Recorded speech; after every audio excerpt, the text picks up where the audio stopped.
Now you're off. Now you're off. We get a motion to exit non-public, please. Make a motion to exit non-public. Second, please. Second. Second by Cindy. Joe, Yes. Cindy, Yes. Tony? Yes. Steve? Yes. Myself, yes. Next up, public input. Anybody for public input?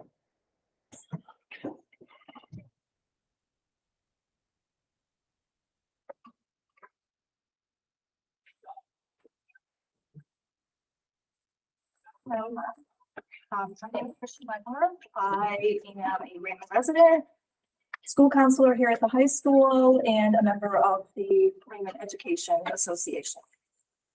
And I'm Krista Wallace, Raymond resident, teacher at the middle school and RE 87. So we are here to express our significant concerns in regard to the proposed additional wording to policy IKA-R grading system, where a line is being added stating, however, seeking input will not be required to adopt a policy. This proposed change to the policy directly affects the ability of the professionals trained in educational best practices to define the grading systems that they must implement. Instead, it puts grading systems in the hands of individuals that do not have the knowledge base to develop these systems. Grading is the task of professionally trained educators, and as the policy states in the last sentence, all grading decisions shall be made at the building level and the decisions shall be final. As referenced in a recent letter from the Raymond Education Association to the New School Board, according to the New Hampshire School Board Association, the role of a school board is not to run the schools, but to see that they run well. We're hoping that you will please reconsider the additional wording of this policy. Thank you. Thank you. Thank you. Anybody else for public input?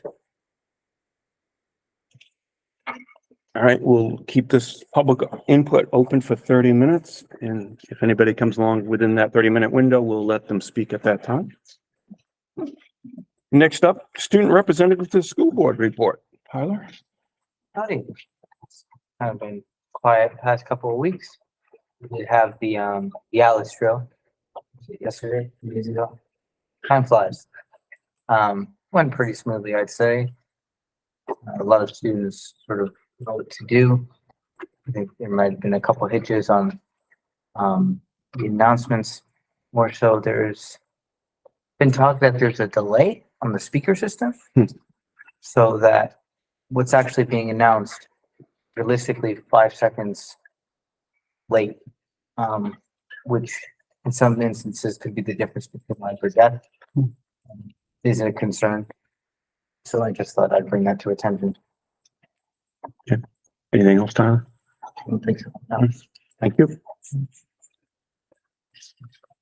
Next up, our students, our schools, Arbor Holmesgrove Middle School cross-country team, Mr. Leatherman. Tom, you got it. We actually have two groups of people, so we're going to go cross country team first, and we also have country. Can't get anybody, now we got two people now. Whatever.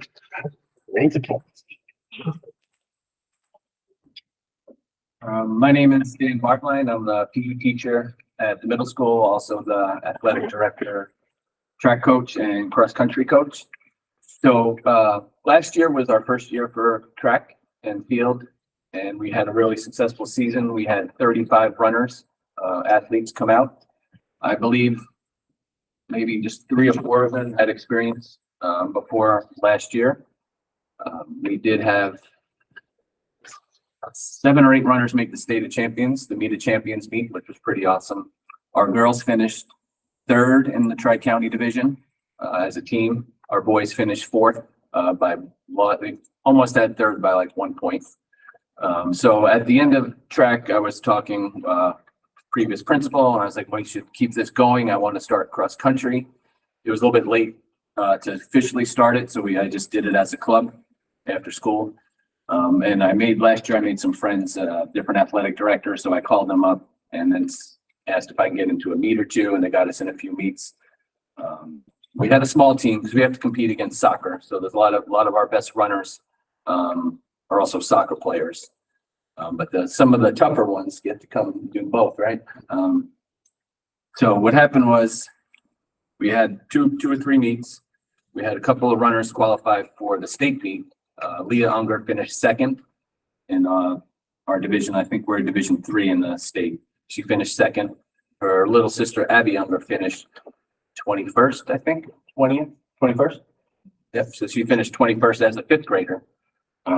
The state allows the fifth graders to do cross country, so that is pretty impressive because she's running against eighth graders and seventh graders, and she's just a fifth grader. The reason why we love cross country is because it's a non-cut sport. Everyone makes the team. Everyone gets to run in all the races. If you're running first, you get just as much of an applause, from the fans as you do if you're running last.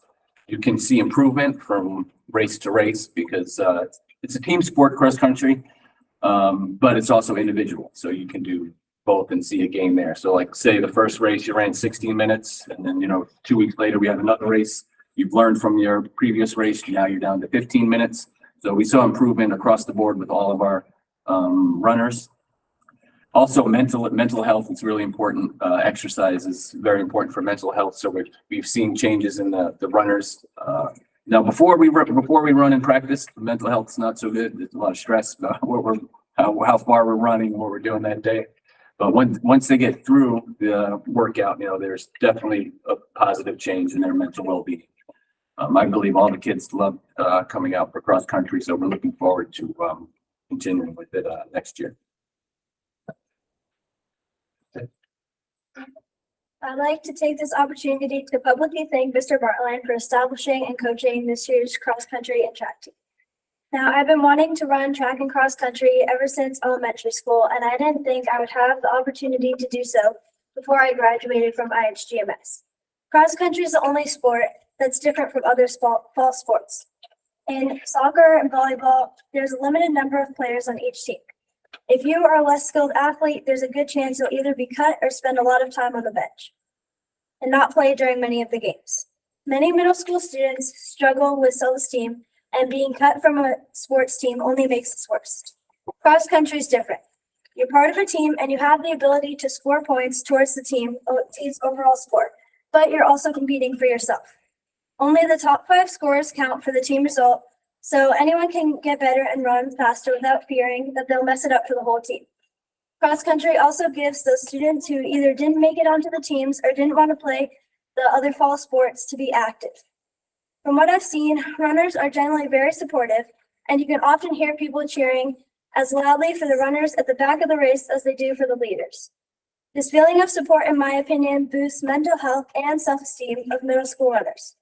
As many of you know, I love running and I could talk about it all night, but I suffice it to say that I'm immensely grateful that IHGMS has a cross-country team. I hope it will keep getting bigger and stronger every year, and I can't wait to see what both the middle school and high school teams can accomplish. Before you guys go on, if each student, as you speak, if you could introduce yourself, that'd be great. I'm Leah Unger, I'm in 8th grade. Yep. Hi, I'm Abby, and I'm Leah's sister, 5th grade in IHGMS. I like her just as much as Leah does. Well, maybe not quite as much, because she loves to run. But regardless, this year cross country was the only sport that was open to 5th graders. Today, on behalf of the 3 5th graders that are part of the team, I would like to thank Mr. Bartland for allowing us to join. Allowing 5th graders let us start racing at the same time as our competition, because most other schools allow 5th graders on the cross country and track. For those of us who take running seriously, not having to wait a year and figure out how to pace ourselves and race in 6th grade when everybody else already knows what to do was very helpful. This will only help us as we get older and faster, because we will not be starting a year behind our opponents. It also gives those students who will choose to do a different sport next year the experience of being on a team and staying active and getting in better shape.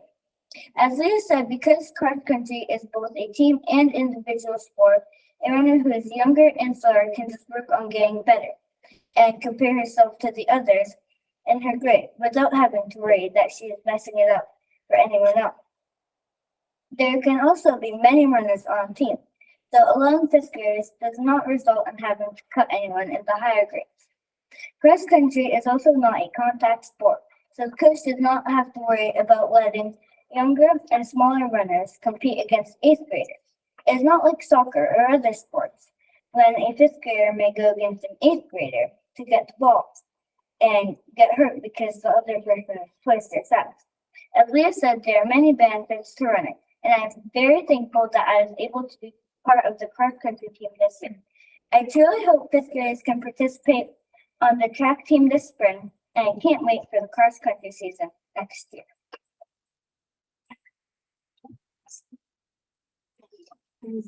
Hi, I'm Branson Akewitz. I'm in sixth grade at IHTMS, and I was part of the cross country team this year. I'm very thankful to have the opportunity to try out a new sport. I was not the best runner, but it was a very fun and inclusive group, and no matter how tired I was, Mr. Bartline and my other teammates, they helped me keep going in my running, and this is a great opportunity to help improve me with my education and my physical well-being. And running in cross country has probably opened up many opportunities in the future. So I am very, very thankful that I was able to run this year on a team and just be a part of something really cool. Hi, I'm Howard Richards. I was on the cross country team this year. I'm in fifth grade. If you play like sports like soccer or basketball, it'd be really good for you because you get in shape and you get to run faster in case there's like turnovers or something. I'm excited for it next year, and I'm really thankful that Mr. Bartline was the coach. And yeah. Awesome. Questions, comments go ahead, Joe. What was your favorite thing about it? And letting doesn't count as an answer. Probably the teammates that helped you out. If you were like really tired, they would give you courage to like finish, and they just like push through it. Definitely the support from the parents and the teammates and the coaches and even the other teams. I think that it's just that like it was a team sport, but you could compete individually. So you didn't need to like worry about having to like make the teammates mad at you. I agree. I think there's so much like diversity in running, and it helps you in so many other sports.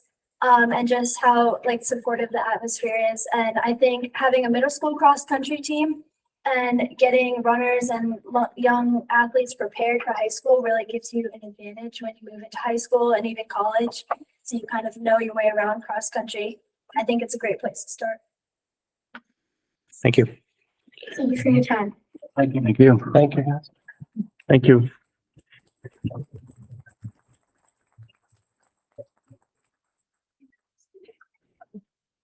There's the napkins in your eyes. They have a couple of slides. I plug this in. Should.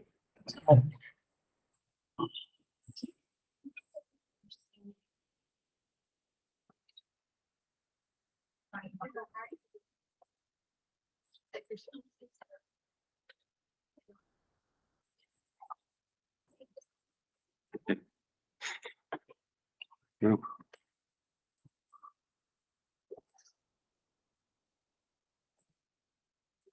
There we go.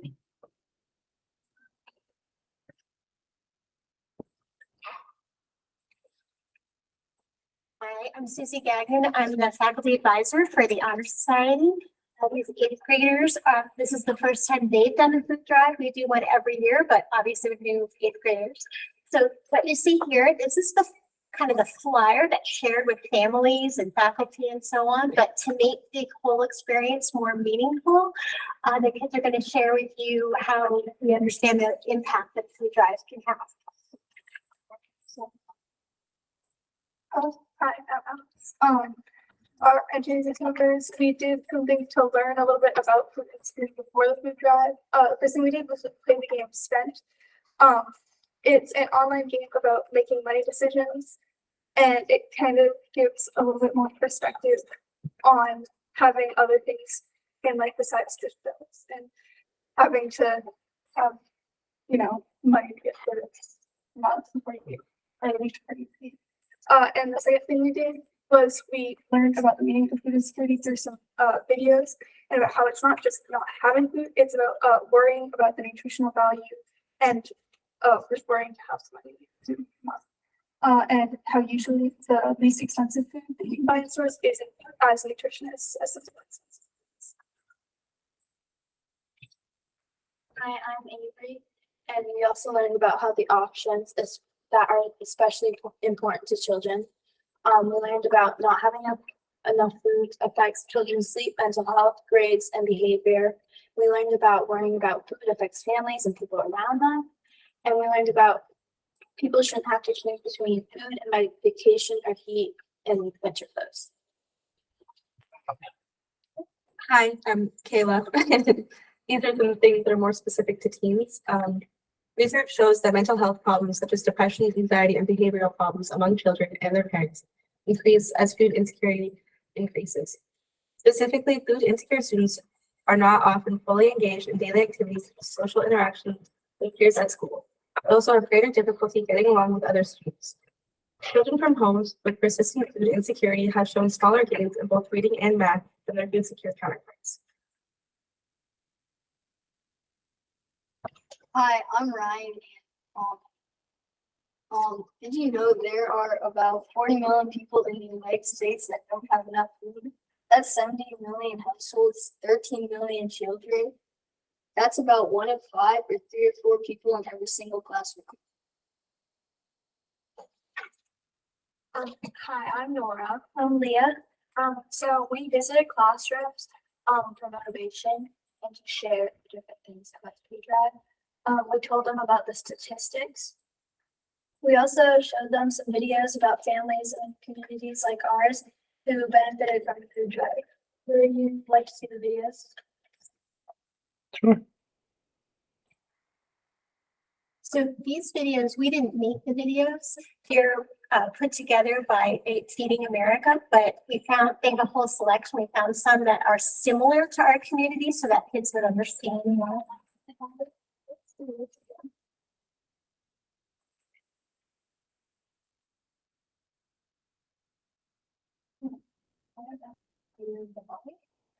Know how to do anything. I will try to help. $10,000. Yeah, I had about my future outlook.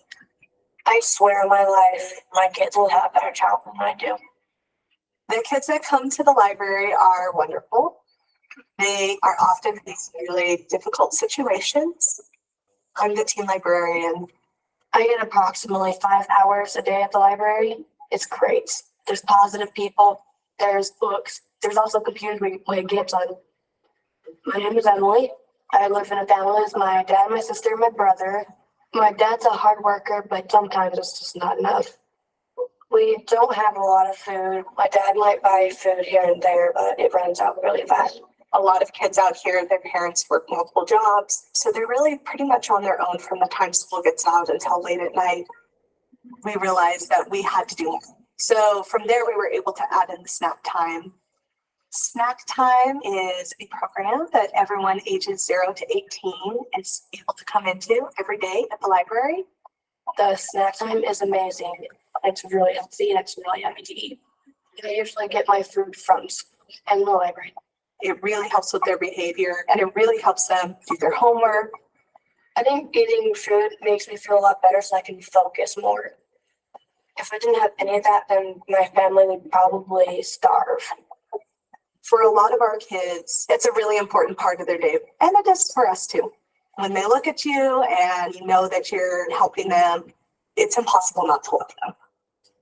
The reason why I get out of bed every morning is because I have friends and family that keep me positive, and because of this library.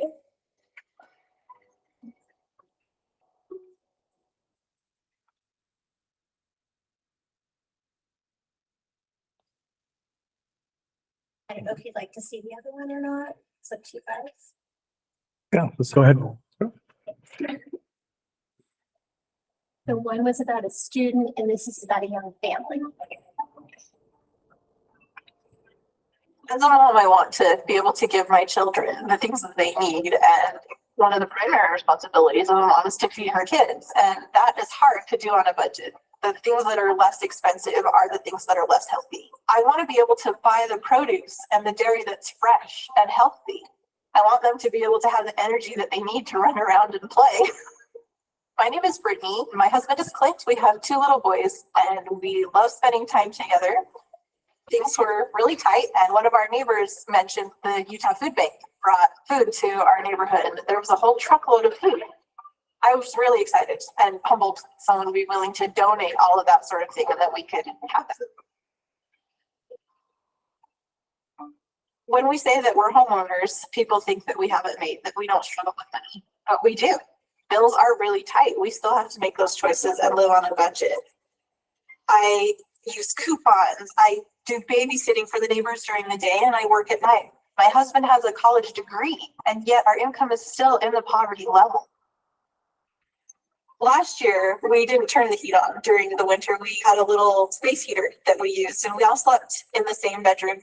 It's a terrible feeling as a mom, but it's a reality. Do you get the medicine? Do you get the fresh food? Do you get the pair of shoes, or do you send them to school in November with sandals? I couldn't possibly tell you the difference it has made in this, that I have felt like a better mother, that I've been able to provide more for my children. The money that we were able to save on our groceries has helped us to be able to get back on our feet.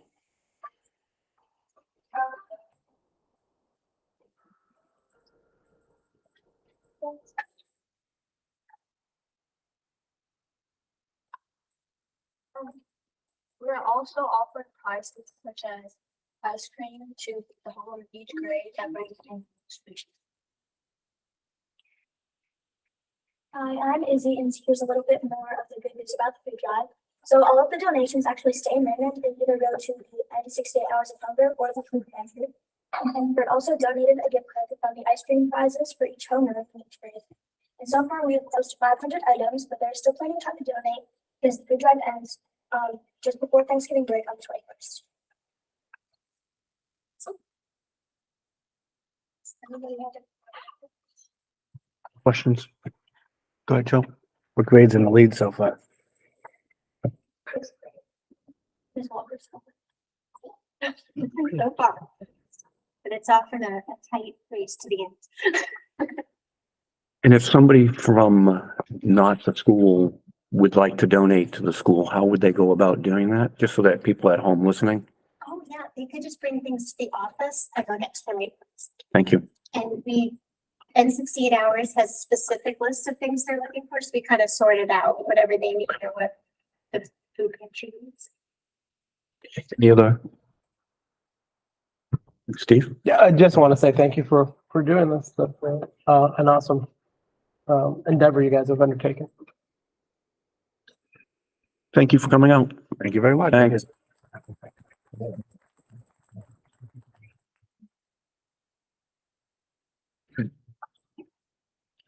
Next up, Raymond High School grading. Terry? Yes. We have a team of teachers here. There's been some discussion about the formatives and how they're assessed. And we have some teachers here who would like to discuss and propose a change in how formatives are currently graded. At the high school. Let me make that clear.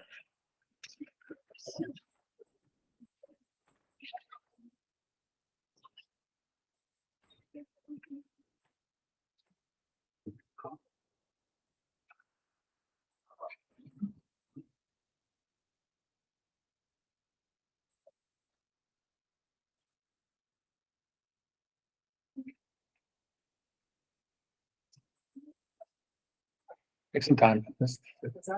It'll take a little time. You're plugged in? Yeah. There you go. Okay.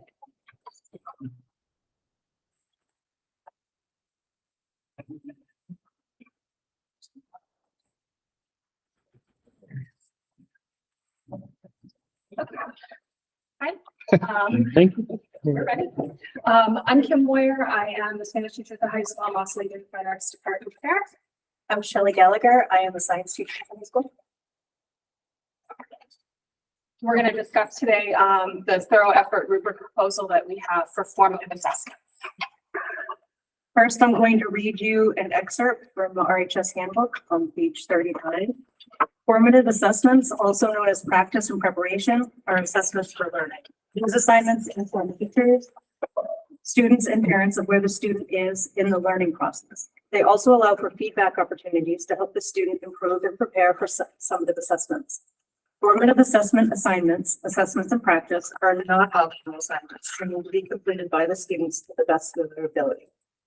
These assignments are meant to provide students with practice and opportunities so they can master the knowledge and skills of the content that is being shared with them. Formative assessments are also indicators to the students and their teachers of where the students are at in the learning progression toward mastery of the concepts and skills being learned. Formative assessments are considered practice and are weighted 20% of all the overall course grades. Students can expect to receive a 4 on each formative, provided there's been a thorough effort to complete the assignment. If a student does not complete a formative assessment, the grade for the assessment will be a 0. So the timeline and the process that we used in June of 2023, the grading changes were reflected in the handbook.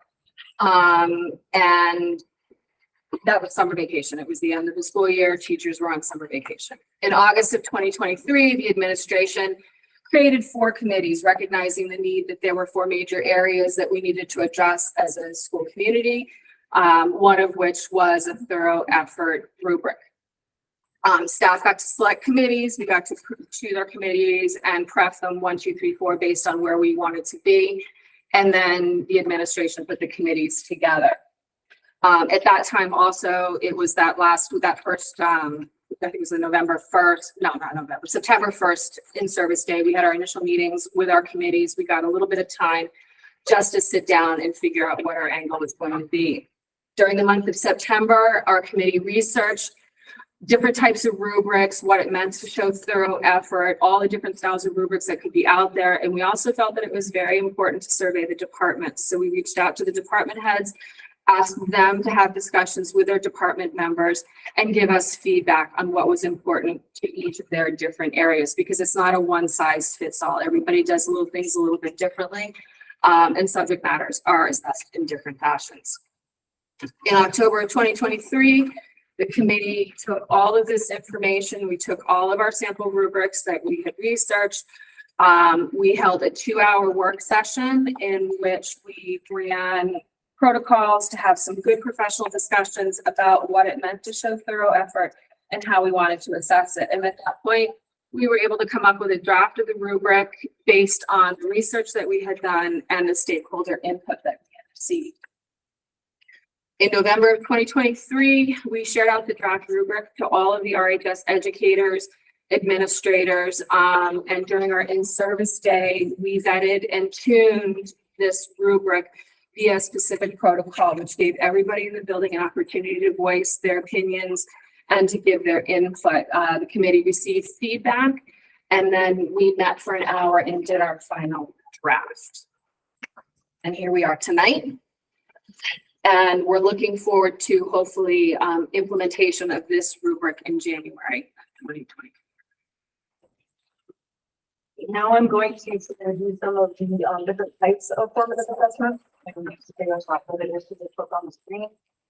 Basically homework and worksheets, skills checks or quizzes, entrance or exit tickets, just to get an idea of how the students are in their learning process, first drafts of writing assignments, reading or practice logs, graphic organizers, brainstorming, informal observations of student work, pre-tests, and then there could be others depending on the teacher or the content.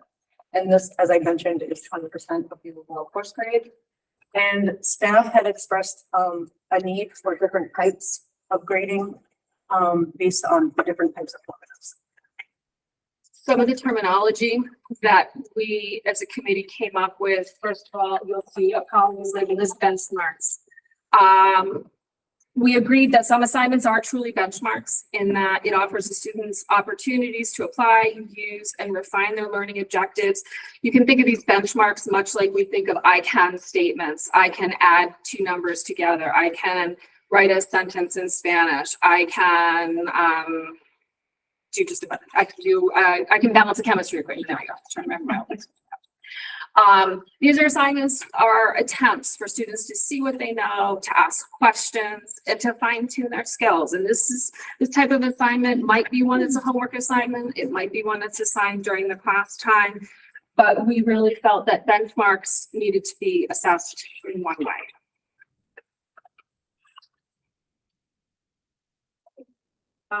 So as Kim had mentioned, we did agree that at times we need to give a benchmark assessment that gives us a measure of understanding where the student is on a particular topic.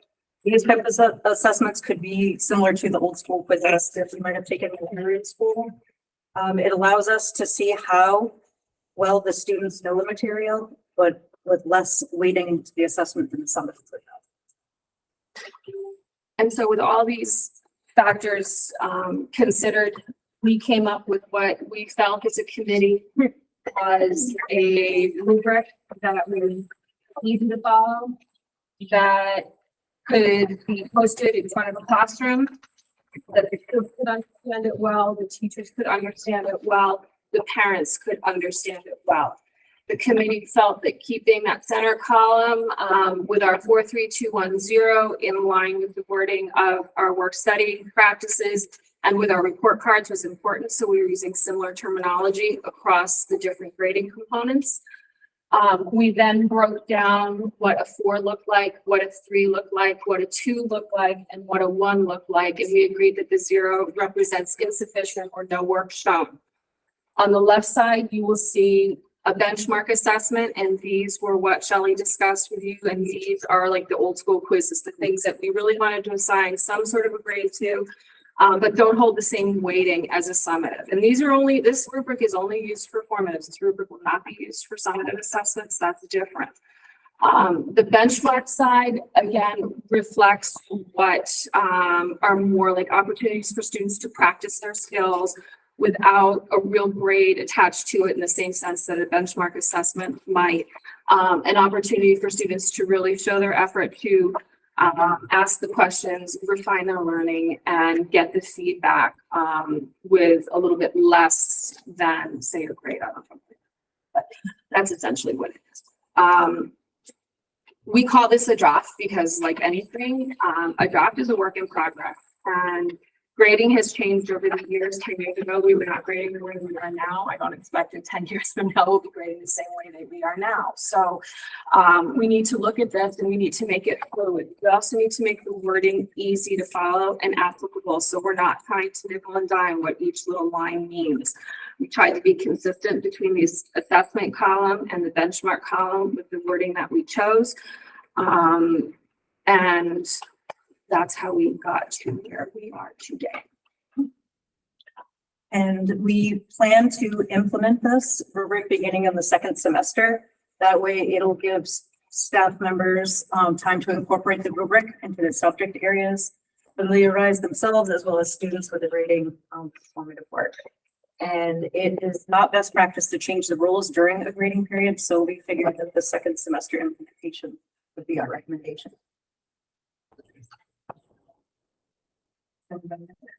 Questions, comments? Go ahead, Steve. So I just want to make sure I heard you. You saying that, I guess it's a two-parter. It's either a 4 or a 0 at the end of the day, if they put enough effort in. Currently, the way the handbook is worded, yes. And what is it you're proposing? We are proposing that we be allowed to use a 43210 when we're assessing formative work. Okay, so it is a 4 or a 0 now. You want to make it a 1, a 0 through 4, 1, 2, 3.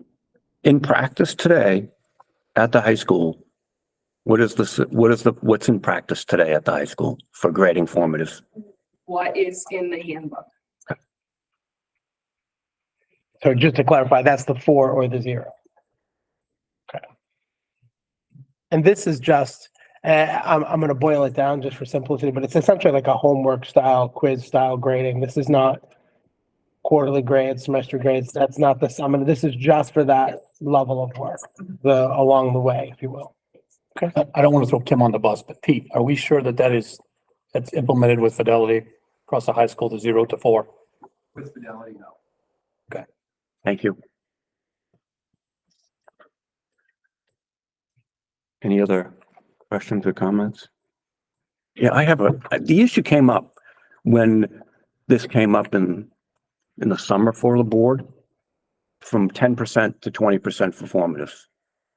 And one of the concerns I raised about increasing it or having formatives worth anything really is the ability for formatives to hurt the grade of a student. And this now increases that ability going to 20% to hurt somebody's grade, that they go in and they do their summative, which is what we want them to do well in, and then the grades are hurt because of some formatives are lower. So the compromise at the time was, in my mind, was to go with 0 or 4 being the ability to, if you made a thorough effort, then you get a 4. If not, then you get the 0. Because I don't want formatives, in my mind, to hurt the students' grades. And that's currently potentially what's happening.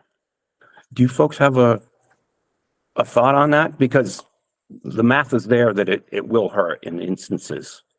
Well, I think, and this is my personal opinion, that there is a time and a place to give a benchmark. There is a time and a place to give a benchmark assessment. As a parent, if I'm looking at my child's grades, and I did when both of my kids went through high school, if I saw all A+ for their formative work and then they failed the summative, I'm wondering why that is. I think that, when you look through, it's like, okay, well, that's this kind of assignment, that's this kind of assignment, but I think that there has to be some sort of a pulse check that is reflected in their grade. What I found historically, and I've been teaching for 33 years, is that when there's really no stake tied to an assignment, kids will not take it as seriously. When I've assigned assignments, sometimes in the sense of a Google form, and the kids get their immediate feedback, and historically I'd say, well, the grade you get on this is the grade that's going to go into Power School. It's not the first time they've seen the material. It might be the 3rd or the 4th time they've seen that material. And at that point, it's before the summative, and that's their pulse check. And the kids will come back and say, oh, wow, I only scored this. I can do much better. And all of a sudden, it was because there was a little bit slightly higher stake attached to that the kids were a little bit more focused. And not everything has to be a benchmark assessment, but not everything can be a benchmark. And I think we need to find a happy medium between the two, because now when you see, if I'm looking at my child with this kind of a grading system, and I say, okay, so these assignments you got all 4s on or A+ on, however it's getting input. But I see here when you did some pulse checks, you really don't know the material as well as you thought you did. So it really is that intermediary post that gives us an opportunity to see where they are, but hold the kids a little bit accountable. And if kids are truly showing that thorough effort and working hard, I personally don't see that it's going to impact their grade as much as you think. I think that kids will take advantage of those learning opportunities and they will push themselves a little bit. But that's just my personal. I've noticed a huge difference this year compared to last year. Last year, the students would ask, is this a formative or summative? If we said formative, they wouldn't do it. Now they're actually trying to get it done. They're trying to do it right. And they're actually putting forth more effort. But I guess my concern is now, for example, if I get a 3 on a formative and that's my average for formatives in a quarter, if I have above a 3 in my summatives, my summative grade is now my final grade is for that quarter is now going down. And that's the problem I have with the system of the grading the way that we're doing it. And I was hoping for a solution to that. Wait a minute, Steve, I'm asking, that's what I asked in the original question, which is, do you have a solution for the situation of not allowing formatives to hurt the student's grade? The students do the formatives. That's my honest response. Formative work is important. I watch my older kids who are going through and have graduated from college, and teaching them how to study, how to work, how to practice is really important. And I agree with Shelley that when formatives were only 10%, I was getting fewer assignments coming in. The kids didn't care. Now the kids are starting to show a little bit more effort because it does count a little bit more. And the end product is going to be that their summative grades are going to be better. But I guess I'm not asking the question correctly. What I'm asking is, now that it's at 20% and we're going from 4, 3, 2, 1 or 0, my question is, again, that if I am at 3 formatives, that's my average for the formatives, and I'm at 3.5 on my summatives, my 3.5 is now going down because I wasn't able to practice as well as I did when the summative came about. And I'm just trying to understand the logic of having a grading system where the test, in essence, is grades are going to be hurt by the practice. And I'll use the example of athletes. When athletes go out and practice, they're not trying to be at their peak performance. Now, granted, we want the students to try to do their best on everything, but the practice is you make mistakes there so that when it comes game time, you implement and you do better at the game. Same situation with the test. And that's my concern about having a grading system where the formatives can take the grades down on summatives. So, wait a minute, Steve. You're only given the option of a 4 and a 0. It's a 4 or it's a 0. I actually personally think that that's going to have more of a negative impact. No, and I'm not- than if you do a 4, 3, 2, 1. I think that 4, 3, 2, 1 gives us the opportunity to assign, not a 0 to an assignment, and that will actually help them. And the rubric that we're proposing gives them the chance to correct their mistakes as well. Go ahead, Steve. yeah, I think there's another side of this that you're not focusing on as well. You keep going to the higher side of it, but there are a set of students who don't test well, who won't take summatives as well, who have more fear around big tests because it's the one big test. And those kids who have a higher formative average, it'll bring their grade up. So a more weighted formative could actually have a positive impact for some students who don't test well. I don't disagree with what you're saying. There are some kids that might bring their average down a little, but, and I also agree with the point of having a range of scores between 0 and 4. A 3, I'd rather see a kid get a 2 or a 3 if they didn't quite master it than a 0, because if 10% of the grade is a 0 or 20% of the grade is a 2, I think 20% of the grade being a 2 is a lot less detrimental than 10% of 0. Do you know what I'm saying? It might be a bigger percentage overall, but they have an opportunity to score somewhere along that scale. So I don't disagree that it could bring some down. I just want to make sure we're focused that there's two sides of this. It could help some kids get a better grade at the end of the day. Go ahead, Tyler. Speaking as a student, from what it sounds like, you don't want formatives to significantly impact how, you shouldn't be punished for practicing and not doing well because it's practice with one sort of a assignment or a point in time where it actually matters that you do the work. So you see actually where you're really at, and you're like, okay, let me reflect on this. Where are my weak points so I can do some of it? You want something that matters so they actually do the work, right? Back in Florida, we had a grading system where, your homework assignments were 10%, and then certain assignments, quizzes, projects, things like that were 30 or 40%. And then the rest of the test, just so you have that in between, that middle ground.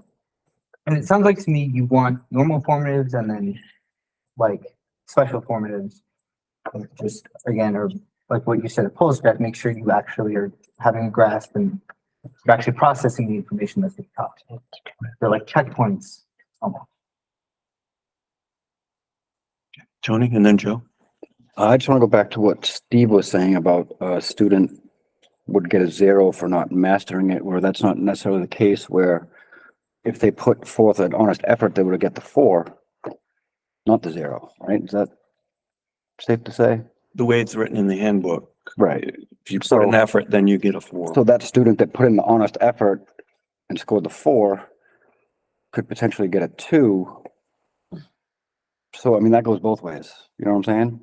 I do, but I would just, So the one that would get a 2 would get a 4.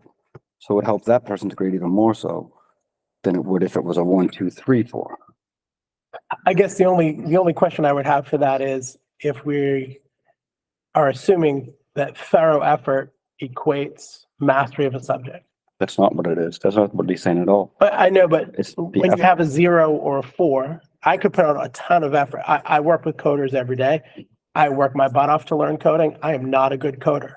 But on that, on the scale of trying to determine how well I've mastered the skill of coding, you could say, we put a ton of effort in, that's great, but I haven't learned what I need to learn. And if I knew that I was at a learning skill of 2 or 3, I might go, okay, to your point, all right, I know I've got this much, but now I need to push harder. And I think I like the analogy you just made too, of some of the is homework. That's how we used to do it when we were kids. It was homework, quizzes, tests, papers. They all had a different weight. And it doesn't sound like every formative will be 20%. It's just some of the formatives. Is that right? That there's a certain number of them that will be 20%, or is every formative graded in that 20%? Okay. Go ahead, Joe. And then you, Cindy, you have one. To go with John's point, about practice if you don't practice that well, where you take it easy doing basketball practice or whatever, sooner or later the coach is going to bench you and you're not going to be able to play those games. So I agree that, I agree we need to have some sort of a scale to see where kids are. Now, I don't know how you would feel if you got a 3 or a 4 that you would be getting 100%. Would that make more sense than trying to split it up into 4 different categories? Well, we're eventually gonna get to there, but right now we wanna. Well, I like this one, but Yeah. Sorry, when you say you like this one, you like the one we have or the one they're proposing? the one they're proposing. I was just going more off because we're talking about scales of whether we'll go up and down. If you had a 3 and a 4, that would be, graded as you did it as an A or whatever. That would give less of a chance of the kids to go down. Cindy and then Terry. I just had a question as to, so say I was a student, I got a 3, do they get a chance to improve that? Like they can do something so that they can do something to make that a 4? Or is it a one-time grading? If we haven't gone over the answers in class, they have the opportunity to fix the mistakes that they made. So yes, a 3 could be. But they would know they have a 3 and they have an opportunity to get a 4. So I think that's fair. Like if I made some mistakes, then you have a chance to grade it. But if you already put a 4 on it, you wouldn't go back and fix anything. Good, Terry. I think too, and I want to say this, the majority of your formatives will be just a benchmark on the right, the majority. Daily work, and then your benchmark assessments would be your pop quiz, your week-long, all right, you've been working on this writing prompt. I need to see what you're at so that we can talk about your thesis statement, we can talk about, so that would have a little bit more weight. But to walk in and say, hey, did you complete 3 paragraphs? That's going to be on the right. And then on the left, on Friday, I actually need to read this to see if these 3 paragraphs actually have the meat and potatoes we're looking for. So again, I think that the homework will be, yep, you did it. It's most likely it's going to be a 4, most likely. I don't want to get into the weeds, and sometimes I was a teacher too. So, but the pop quiz is the actual check-in. Did you write your thesis statement? Is a quality thesis statement? Are you able to balance this appropriate chemistry formula? Understand the physics, whatever. So that would be more onto the left. So I think they're going to be more on the right than on the left. Does that make sense? Mm-hmm.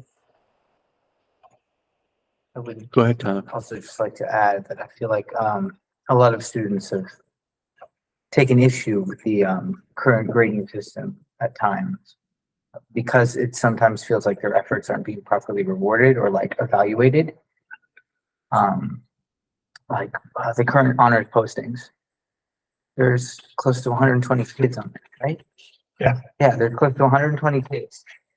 And that's great, but is that truly a reflection of their effort they're putting in and their like comprehension? Or is it just because the grading system says, hey, you can skip most of your formatives and still, so long as you do half of them, you get a 4 on them because you did the work and you do good in the test, you're honorable now. Like, there's that sort of aspect to it. Like, I'm an AP kid. I'm in 4 AP courses right now.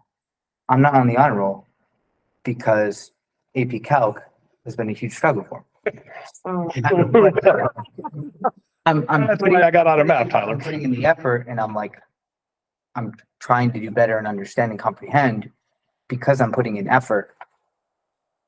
Am I like,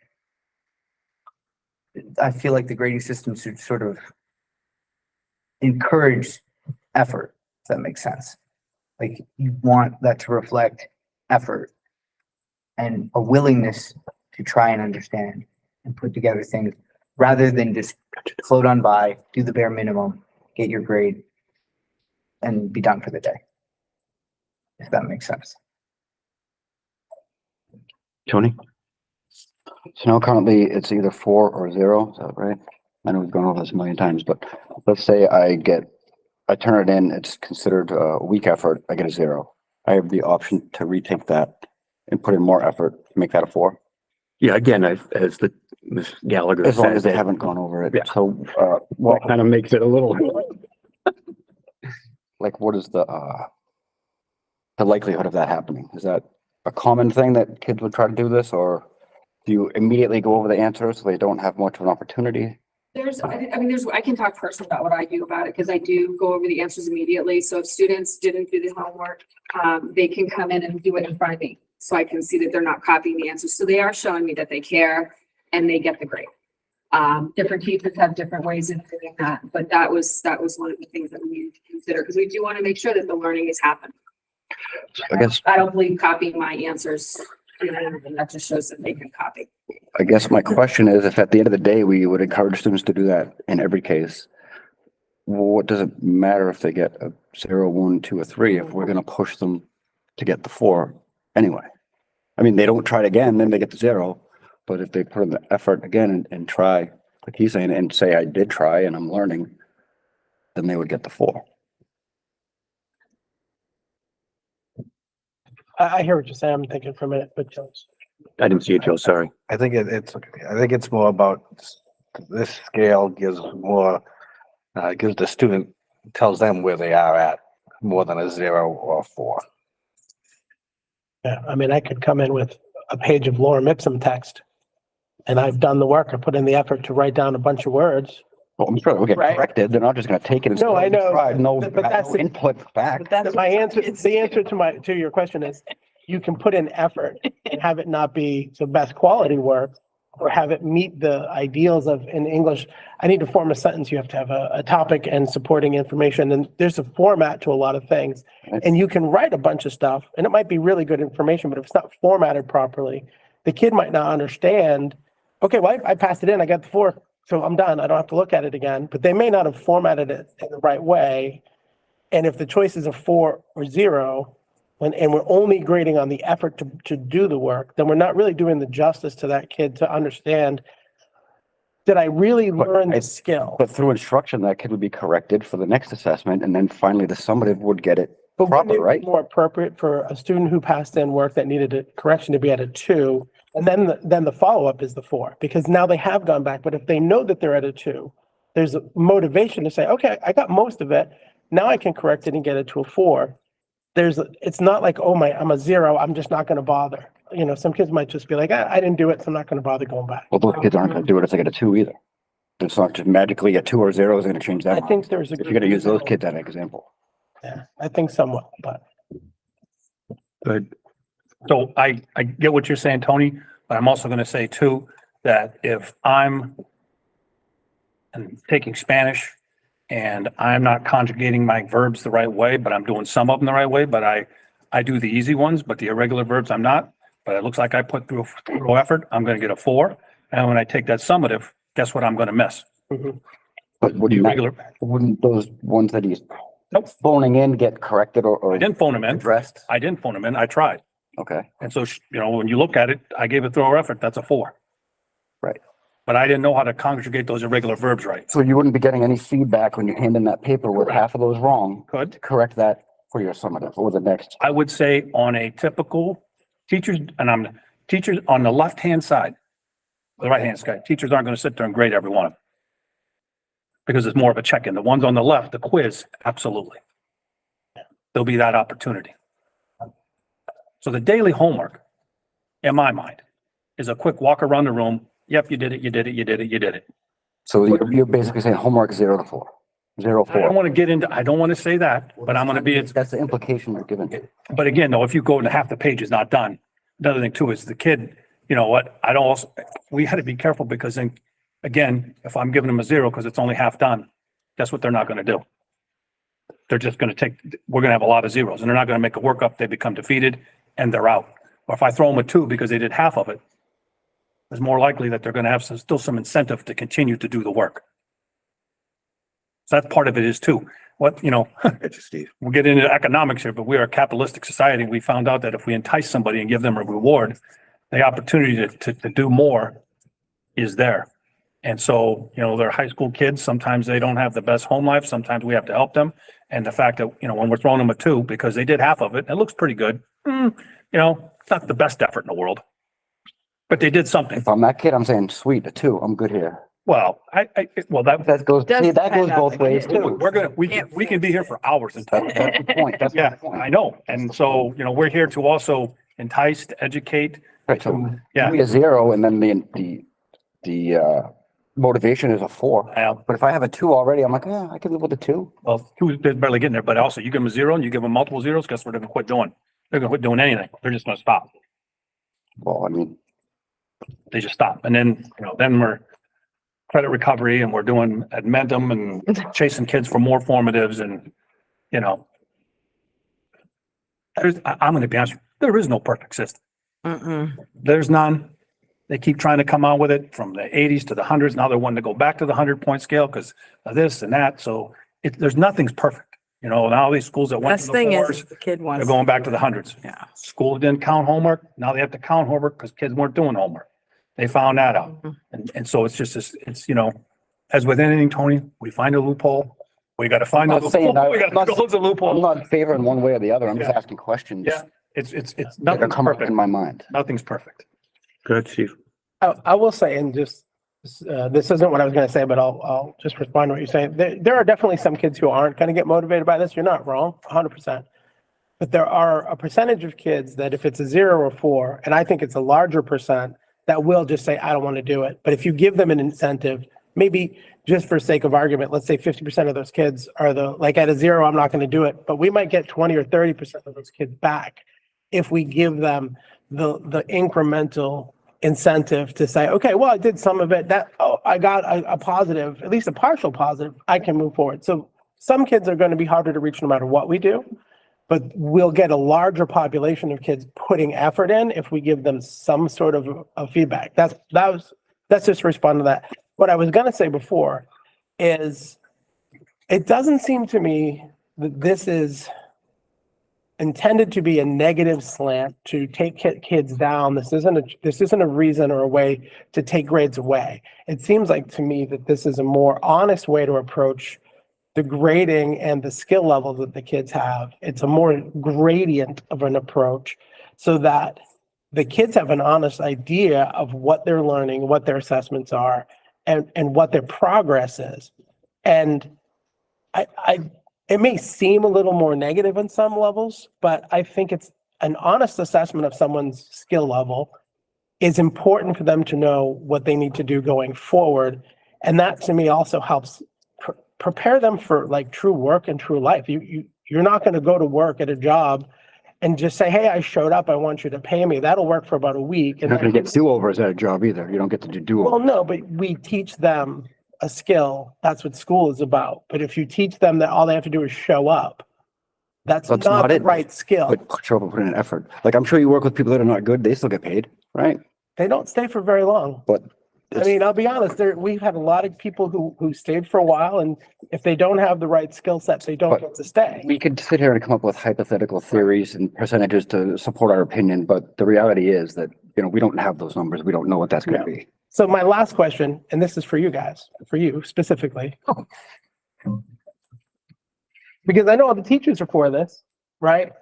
What is your opinion? Do you like the 1 through 4 better than the 0 and 4? Do you like the 20% over the 10? And I'm going back to when I taught.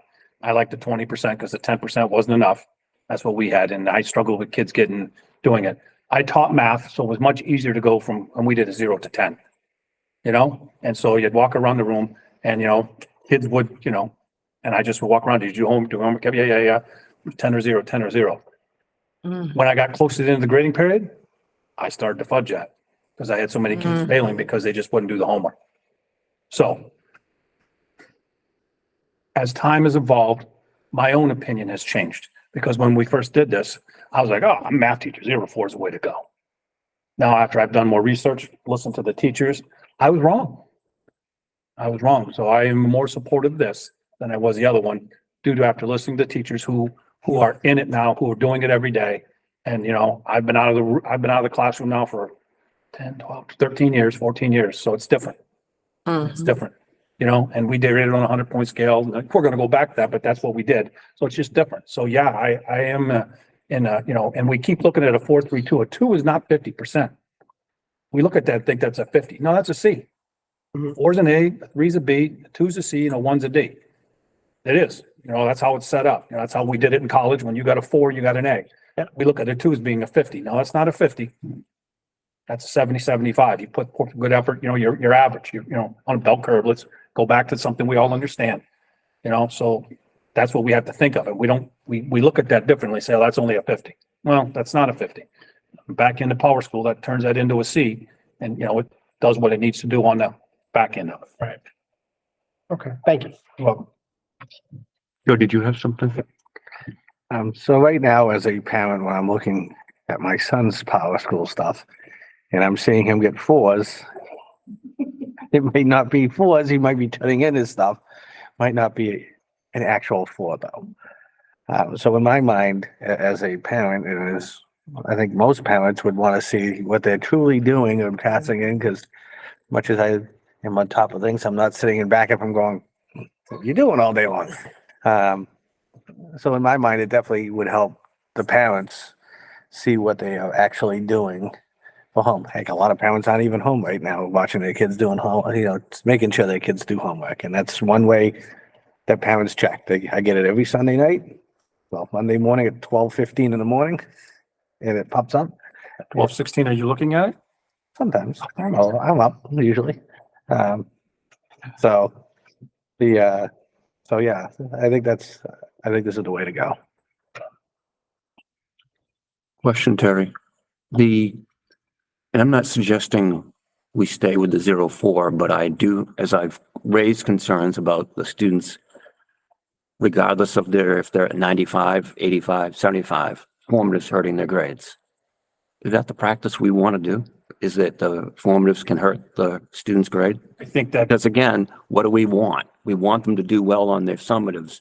The formatives are a practice to help them do well on the summatives. And I'll addend your comment. because No, you keep saying let negatives. me, You keep saying in negative. Steve, It can everybody help gets too. a chance to finish. You I let finished. everybody I was finish. adding on. I'm asking a question of Terry. Please let me ask the question of Terry. And then if you want to add something later, please do so. yes, that's true. However, I do feel that the student has an opportunity, which in times past, they can get that formative and bring it up to raise that grade up. So the opportunity is there too, to raise that formative up, to get it up to where it needs to be. It's not perfect. Yep, you're right. I think there might be a few outlier kids that it just happens to. I'm also thinking too, and I would never, I'm just, as a teacher, sometimes I took some subjectivity into it and I understood, wow, this kid's not doing really well in his formatives, but he's getting A's on his, A's on his summatives. Something's wrong. What's going on here?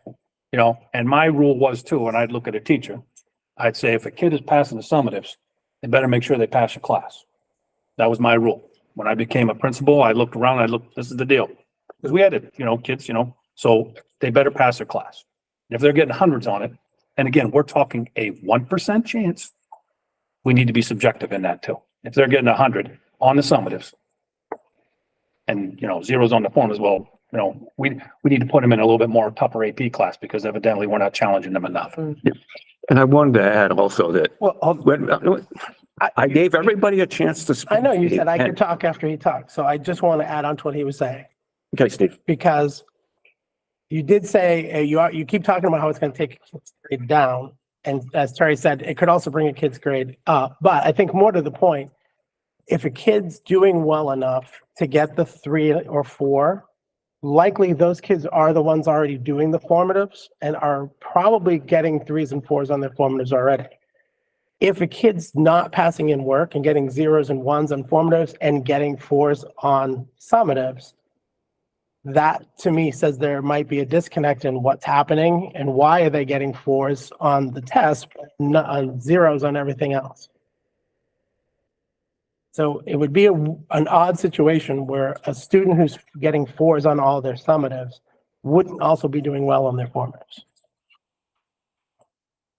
Because how are you doing so well if you're not doing the work? I think it's a really small percentage chance to get the situation you keep talking about it bringing a kid's grade down. Okay. As I was saying before, I understand that we have the need to strongly encourage students to do their work, whether it's formatives or whatever, and give the 100%. I tell my kids, my own kids, I'm not worried about the grade you get. I want to make sure you're giving 100%. If you're not giving 100%, then there'll be a discussion to be had, I guess, with my kids. I also understand that the 0-4 probably is not the way to go, but I also have concerns about any grading system that is going to hurt a student's grade. I also understand that formatives are going to help some students' grades in that their summatives are lower than their formative grades. It's inevitable. It's also inevitable that we're going to have grades hurt by formative grades. And I'm hoping that we could come up with a solution tonight to fix that. But apparently there's not a solution, which is not what I wanted to hear. But go ahead, Joe. I thought a good solution was if you get over a 3 or higher, or 2.5 or higher, you should get an A for that one. That's, you're putting in definitely the effort to get your 20% if you're doing all your homework on that. Can you go ahead, Tyler? Also, just like to add, it seems that the weighted formatives, the benchmark assessment formatives, they're not going to be the new formative. They're going to be another part of it. They're going to be just a division. They won't take up the whole of the formative. You'll still have your stuff that just says, hey, you gave effort. Here's your A. You may not have gotten them all right, but you still did the work. And then there's going to be the ones that say, hey, you did the work. Here's what you're doing wrong. Here's what you need to fix. And that gives you an idea of how to prepare and like focus and work on your weak spots. That makes sense. It seems to me it's supposed to help by giving you like the true reality of the situation versus just putting some words in a paper, getting your 4, saying good day.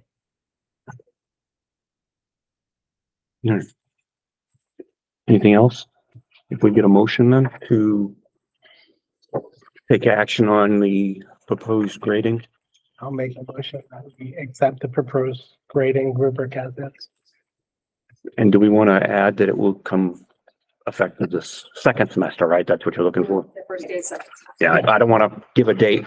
Yep. Because I know better than to do that. The first day of second semester. No, in December. Yeah. So make it effective the first day of second semester. Second, I'll second. second by Joe. Any other discussion? Yeah, I'm just gonna mention that I'm gonna vote for it, but I don't like that there's not a solution for the situation I've come up, because that's real world, and I don't know that that's the message we want to send, but I don't, seeing as there's not, nobody, we can't come up with a solution, but I'm surprised, but. Anything else? Were you in favor of the solution that I looked at? So wouldn't anything above Well, I'm, 5, or are you just looking for? well, again, I'm going by what's in front of me. The motion is to approve what's in front of me. Joe, I'm waiting for, If Steve wants to amend his motion, I'll second it. If you Yeah, want. but that's kind of like restructuring the whole. but I guess what I'm looking for though, Joe, is that are the administration and the teachers going to be able to, for lack of a better word, manage that? I don't know. Well, no, I would hope, again. and as I That's said, what I'm looking for is, There'd be some subjectivity when we have a student who's getting 4s on their summatives and 3s on their formatives, that somebody's gonna look at that and say, there needs to be something there. Again, grading is subjective. I know I've bent rules. I'm sure some other people in here have too. But also, John, I can guarantee you there are some real sticklers out there too, that are very black and white. Mhm. You know? What? So again, you know, when we start putting the,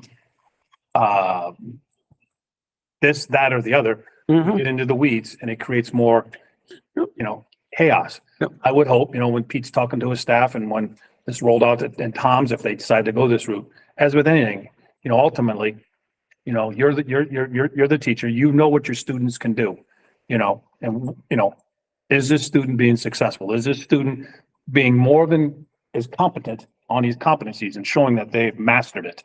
And that's ultimately the goal, mastery of these competencies. So that is my hope, wish, to take those outliers that you say, and, you know, there's that compensation for them. That's consideration. Well, good. and summative grades, the final grades aren't just 3 or 4. We have fractionals, right? 3.5, 3 1/4, Oh, yeah. right? 3.1, 3.2.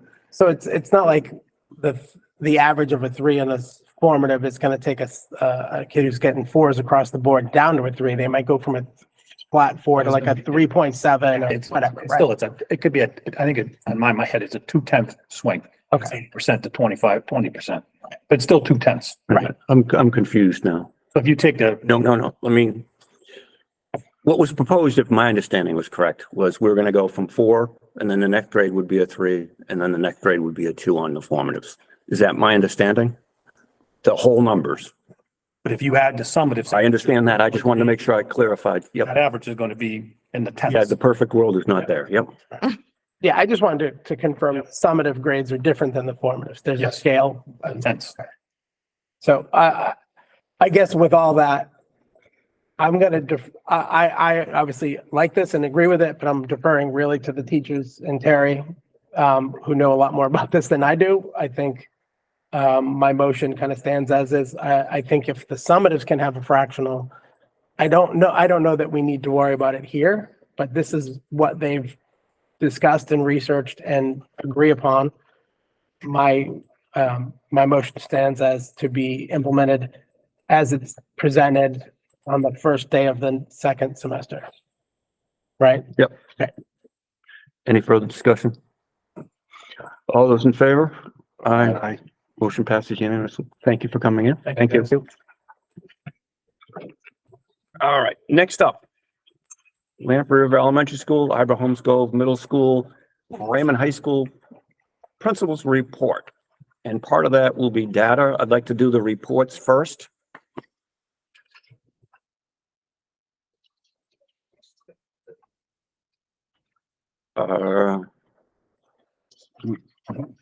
I guess Jessica's gonna go first.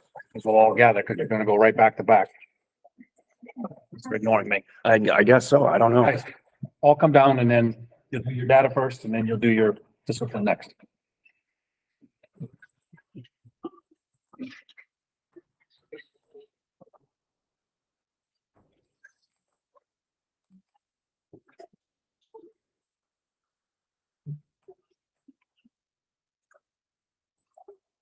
So John, what did you want first? I'm sorry, sir.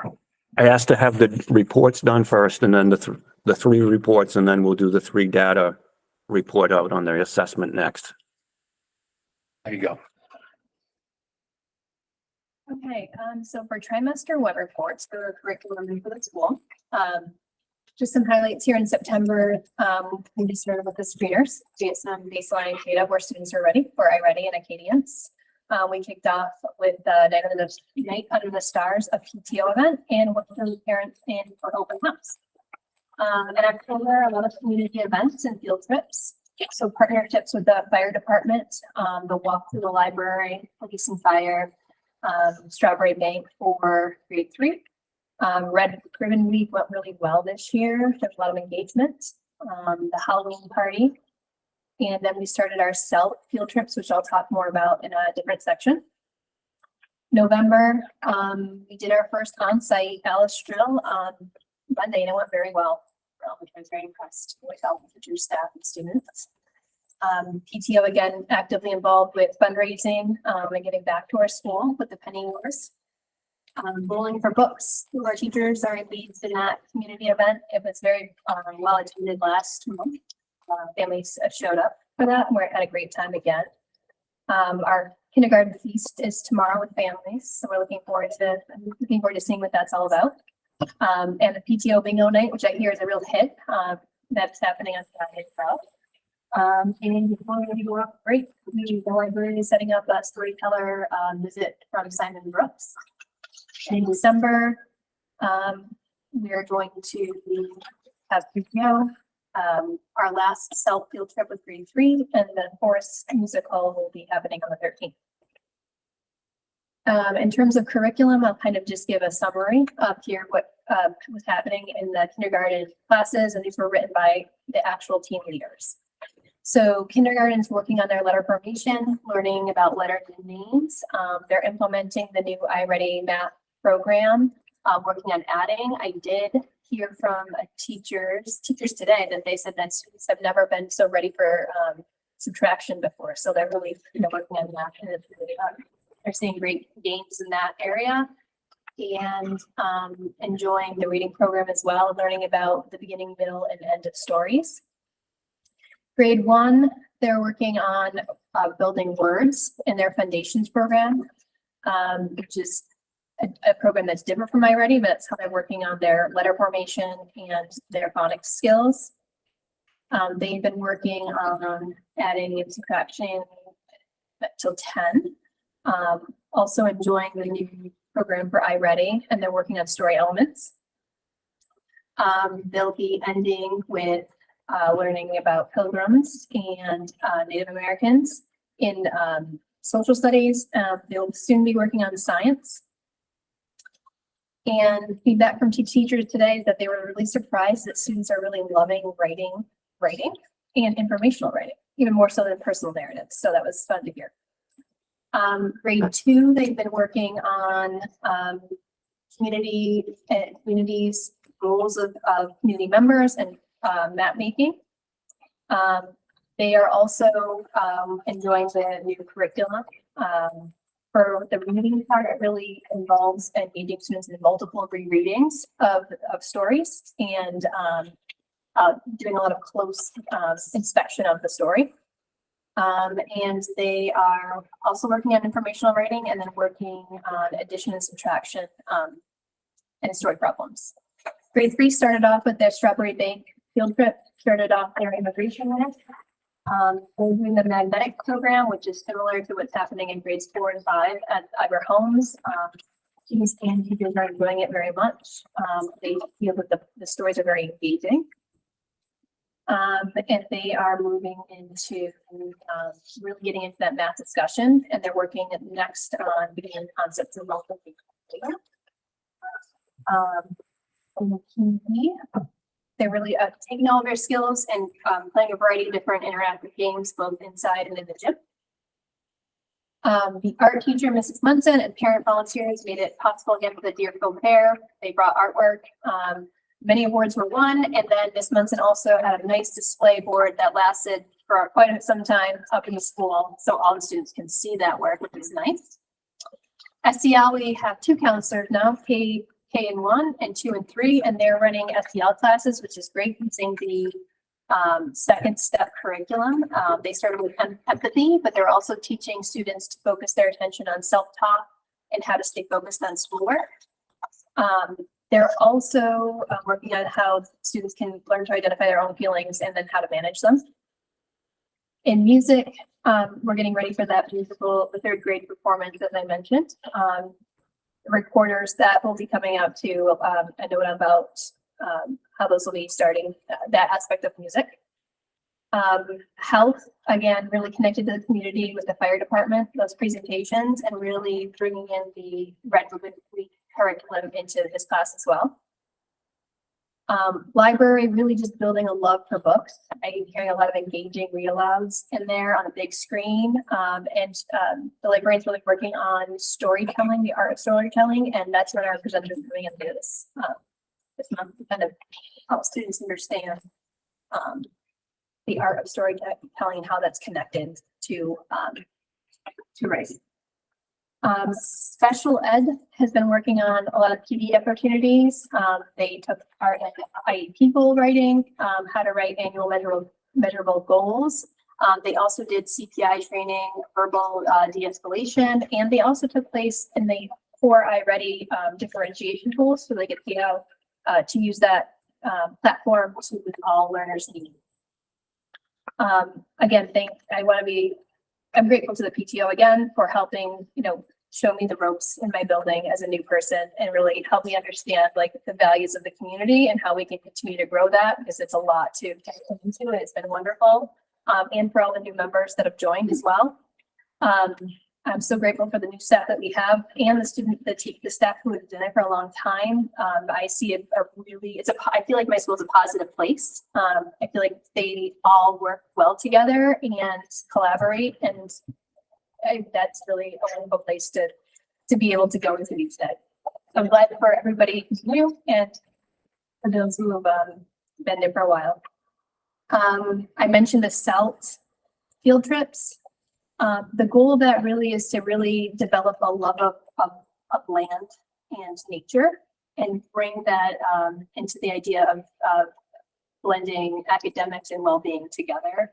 So every single student that came back and staff, they were just glowing, so excited from this experience of being out on this trip. So you can see that they were working on some free play, some collaborative games, and some mindful movement breaks, meditation, and a lot of collaboration. Our next staff meeting, we had Sam Horgan. She came. We're trying to balance out our staff meetings, having some academic focus, others on SEL. So November was like an SEL kind of staff focus. She came and presented about our recent responsive classroom consultation visit, kind of the trends, the great things that she's seeing. She also broke down some of the Swiss data for behavior. And we're going to let the school counselors took over the meeting and they presented to their staff. They decided with the team leaders to create an SEL goal for this school for everybody. And that's really helping students to recognize how they're feeling and how to manage those emotions. So that's kind of everybody's working on that in the school across all classes. And in terms of curriculum, as I've mentioned, we have the reading, the writing, and the math programs that are all being implemented at the same time. I'm so amazed with how well the teachers are doing with all of these and liking it and sticking to it. On the 17th, Ira Holmes and we had a math walk, learning walk. We had a consultant come in, Nick Timmons, with the team, and we were able to visit classes for like 10 minutes at a time and see how the implementation is going. And it was really positive responses from Nick about how we're doing in that area. Other opportunities for PD, we've had some vertical meetings between our two schools, Ira Holmes and LRIS, specifically in new days. They've been asking about, can there's awakening with the standards and see who's covering in grade levels. So we've had time for that, and it's been a positive feedback from the teachers there. Challenges in my building would be, I think, similar to others. The lack of applications for paraeducators and substitutes. We're being creative, we're making it work. But with some of the behavioral challenges, they kind of go, together. In terms of discipline, you can see the chart here. I would say overall for major behaviors, I'm noticing that K and 1 have a greater proportion of major behaviors. Grade 1 has more of the minor things that are happening there. So a lot of small things in grade 1, more of the majors and K and 1. And the number of students that are engaging are pretty similar across the grades. In terms of majors, physical aggression, defiance, disruption, and being out of bounds, out of the area, and making threats. Those are the top 5 that we have. Student achievement, I won't go into detail here because that will be a separate presentation from iReady, so I will save that. But you can see kind of the overview here. Bullying, we had 1 investigation, 1 on some unbounded. And looking ahead into the January, we're going to be doing iReady. The principal's coffee hour is the 2nd Friday of the month. I encourage anyone to join it.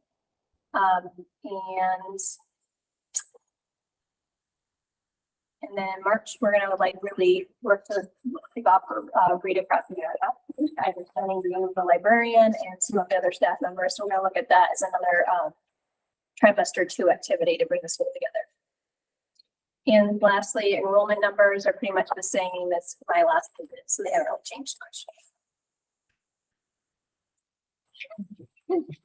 Questions, comments for Jessica? Go ahead, Joe. I like that you had the team leaders right up the beginning part explaining what they've been doing. I like that. Question. Go ahead, Tony. Number of out of school suspensions, grade 3, I see 18. Is that days or is that like 18 total number of suspensions? Cause I mean, some will be for 3 days or 5 days, I don't know. Good. So it would be, I counted in half increments, so that would be 18 days. Yeah.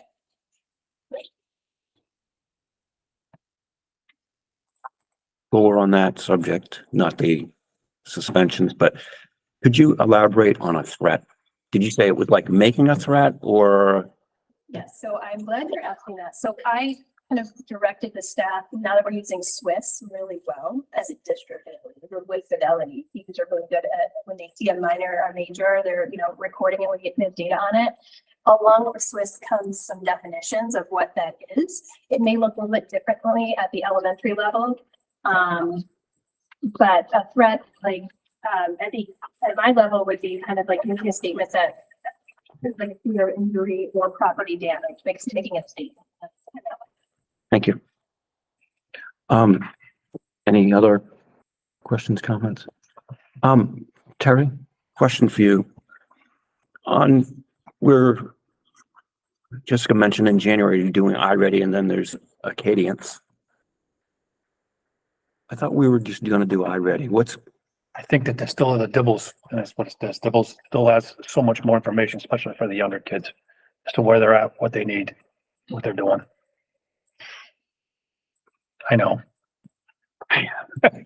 Well, I don't mind standardized testing, but I have a limit on, because it's taking obviously time away from teaching. Not just, one of the ideas was we go with iReady, then we can, or a system. And then my hope was that we would, and my thought, do one every other day. New administration, we might take a look at more of our tier 2 and tier 3 readers. Tier 1, in my mind, need to take it because they're on grade level. Maybe we take a look at our tier 2, because along with the iReady, that Acadience is going to give us more targeted information / data, where these kids need to work. So we might take a look at that. And it's a different type of a screener. So iReady is, based, and the other is administered really quick one-on-one. I understand. Different type of, assessment. Yeah, I know. I'll move on. I know. All right. Anything else for Jessica? Thank you. So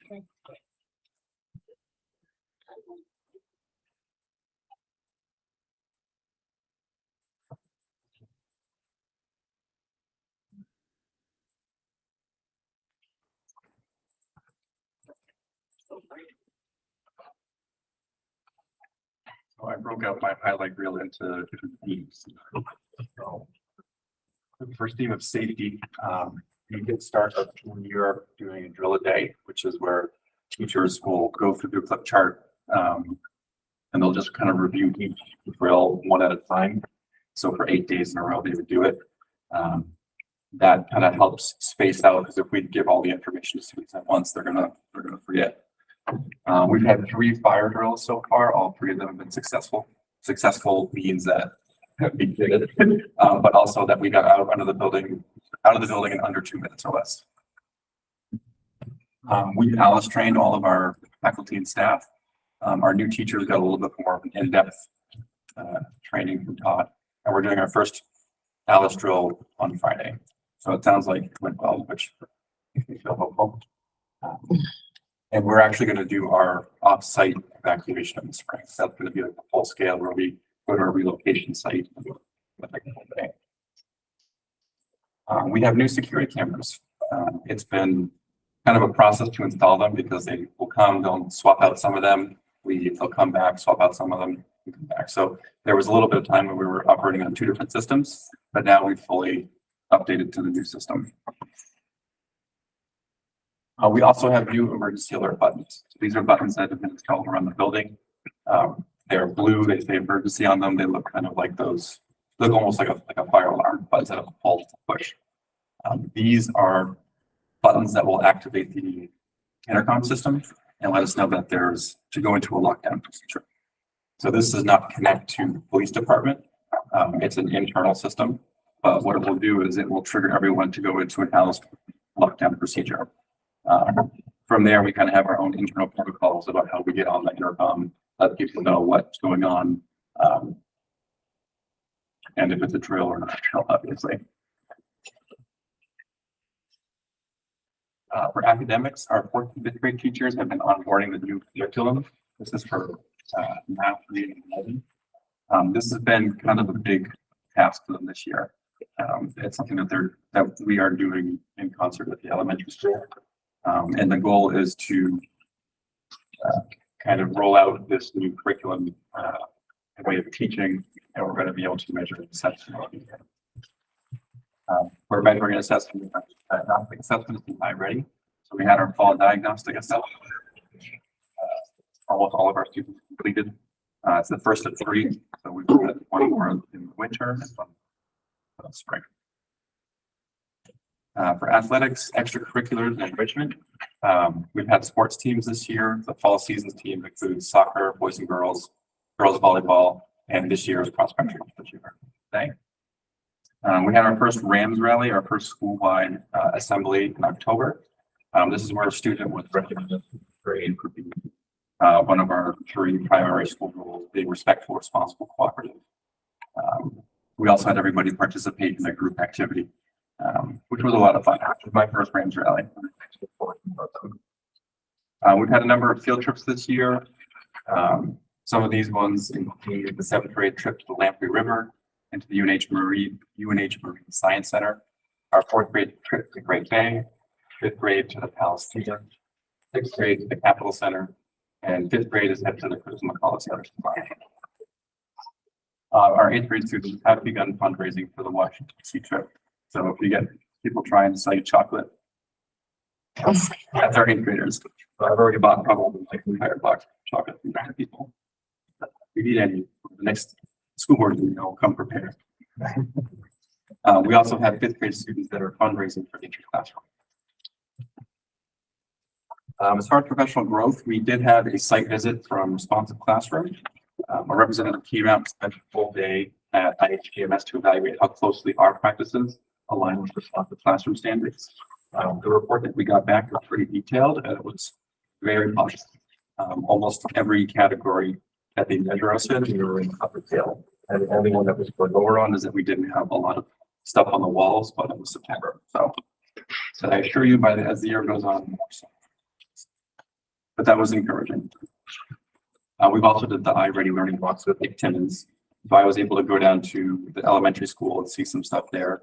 And then also our 4th and 5th grade teachers up here, which I found really valuable. I think anecdotally, I like being able to be in our building and kind of see what was going on.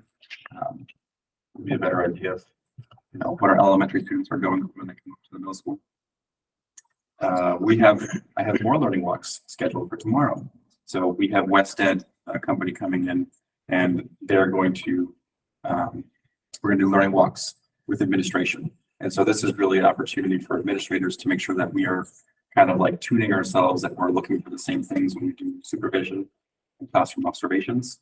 And we're going to get some insight from Wested.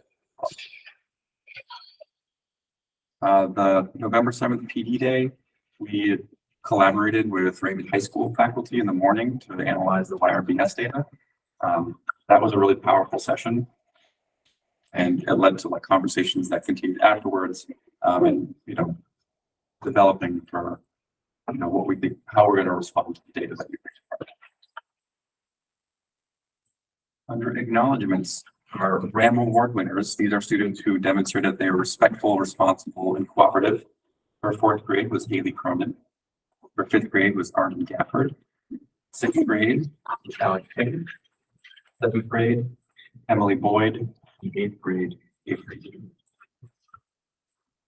I want to give a thank you to a handful of people.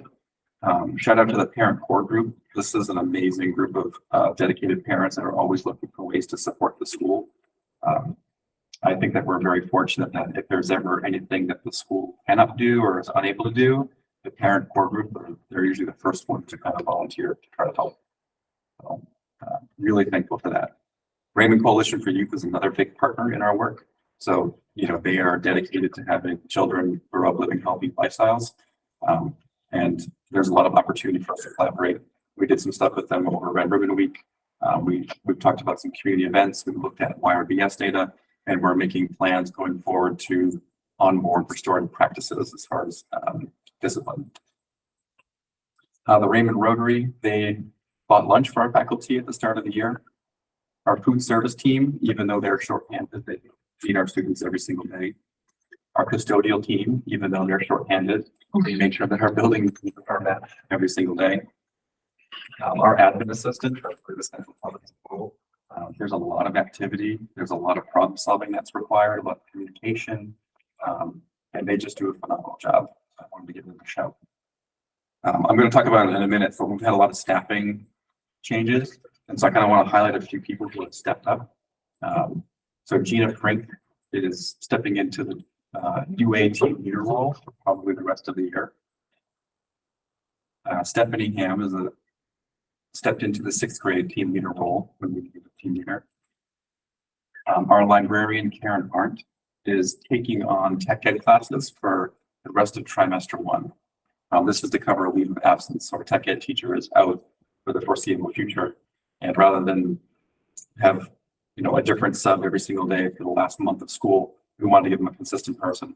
So what we're going to do is have them be in library, and at the end of trimester 1, we're going to collapse 7 UA programs down to 6, because we posted for it, but I don't anticipate getting many applicants for the tech ed position. And then we also had our 8th grade math teacher go on a leave of absence. And so, and again, in order to cover that, we had our math lab person volunteer to take the 8th grade math classes, and then we're coming up with a sub for the math lab. So, I mean, I named a whole bunch of people, but the one theme that I kind of wanted to highlight is that this is a strong community with a lot of community support, and that's not something that every community has. And so, like, I'm very appreciative and see the value. Just wanted to kind of highlight that. As far as staffing, so we do have a long-term opening for our tech ed for probably for the rest of the year, but we don't know for how long. So right now we are covering it with the librarian, and we're going to close out grades pretty much where they're at. So we're going to make sure that students have an opportunity, if there's anything that they're behind, to get caught up for them to try out. We have an opening for a long-term sub for 6th grade social studies. So right now, we don't have anybody who's applied. So if you have any friends that like to teach health studies, send them my way. We have, yes, our lab teacher is covering the 8th grade math position, and so we have a sub to cover that. We hired a new 4th grade case manager on October 27th. So it's been 2 whole weeks and we haven't scared her away yet, so I think that we're doing well. We are also in the process of trying to look for a long-term sub for our school will be out of leave of absence in starting in December. We have not had our green room or in-school suspension room staffed, but we did just hire someone who's going to start on Monday, December 4th. So that's the first day of trimester 2. We're still short multiple para positions. We have an open pedal and half position. And most days we don't have enough subs to cover. So we end up pulling paras or, sharing classes or really whatever we can do to cover this work. Our RAM room program is up and running. This is new this year. So we've had 3 new staff members. We've had to develop an entire criteria of what this program looks like. We are working with consultants from Cerest who are helping to align this program to what's going on at the elementary and what's at the pond. In the pond, and then REAP. Good. And so right now, this is a group of teachers that are working on social emotional skills. And so really their 2 primary goals are to de-escalate situations and to kind of teach social emotional skills. Right now we're using a curriculum through Ripple Effects. Yeah, challenges really are staffing and student behaviors. And I put student behaviors there just because they're not overwhelming, but they are challenging. They require intentional thought and energy. If you look below, you can see our discipline report. So this is broken out into minor and major behavior referrals and suspensions. But we've had a lot of talk at our school about what's the difference between a minor and a major behavior referral. The simple definition is that a minor behavior is something that can be handled by the teacher and they just document just in case it pops up again. And the major behavior referrals are ones that are requiring administrative intervention. And so our tier 1 team has set a goal this year to reduce overall major behaviors or major behavior referrals. So the goal is to be able to keep students in the classroom, for teachers to feel empowered to be able to deal with discipline and behavior in the classroom, and then to utilize less administrative resources. We don't have our honor roll information yet because it'll come out December 1st for our close of our trimester, and then I'll go over the iReady assessment data after this. For bullying, we've had 1 report of bullying. It was unsubstantiated. And the caveat here is that lots of times people will come to us saying something is bullying and there's legitimate conflict. But we can only call it bullying if it meets the definition of the New Hampshire statute. And so that's sometimes hard, where we recognize, yes, this is a policy. Yes, your kid is going through something that they shouldn't, and we're going to address it. We just have to call it something else. We can call it harassment, we can call it meanness or conflict. We just can't use the bullying word. As far as upcoming events, we have a music informants tomorrow. We've got Thanksgiving break coming up. Our first trimester report cards will be available. That's the wrong date, Monday, December 4th at 8 a.m. Parent teacher conferences, December 7th, 6 to 8. We timed that so that we could have the conferences at the report cards out. The next principal coffee hour is going to be Tuesday, December 12th at 9 a.m. And we have no school during holiday. Questions, comments for Tom? Go ahead, Steve. I just had one about the emergency button. Is there a way we can get it connected to the police department? I mean, it seems Probably. like that would be. I mean, I think that Didn't Todd talk about that at the last meeting? He talked to us at policy, because, right? Is that policy? Yeah, we were talking That's about, when he explained it to us. Okay. because we were talking about some Yeah. safety things and he came in and he was talking to us about that. Yeah. And I don't remember how or if it can be done. I know he said it was, right now, as Tom said, it was all internal. Yep, so that we do that so that we can actually assess to make sure it's not a false alarm. There are panic buttons in the offices, real ones. Yeah, they go, There's one, they hit, boom. they go. Yeah, it's in the office, not in the, Not in the, yeah, A not in the hallway. wild. Right, these ones are kid can hit, so you know, what I mean, you don't want them flagging the police Okay, every time yeah. they go and hit the button. All right. I just wanted, I was, Yep, no, that happens. We find out if it's legit and then we hit the, okay. second button. I've already drafted my statement for when it gets. on top of it. oops. I'm just looking at my notes, sorry. You said the parent teacher conference is the 7th? Okay, thank you. 6 to 8 at night? Okay. And did you have a a principal coffee hour in the afternoon? I did today. And how did that work out? Just curious. I was the only one. Okay. So what I've been doing is I've been alternating it is morning and afternoon just for, Yep. to see if, Yep. I think I'm getting more luck in the morning, so I might stick in the mornings. Yeah, I didn't want to say anything when you told us you were going to do an afternoon one, but history has shown, unfortunately, the mornings are the draw.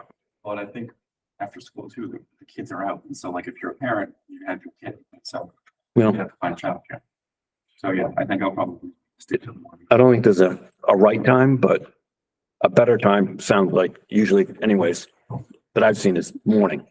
But anyways, go ahead, Joe. I know we're coming up talking to Pete, and Tyler said something about the PA system having a delay. Is the delay in any of the other two schools? I haven't noticed a delay. I think sometimes I get feedback that it's not coming in clear everywhere.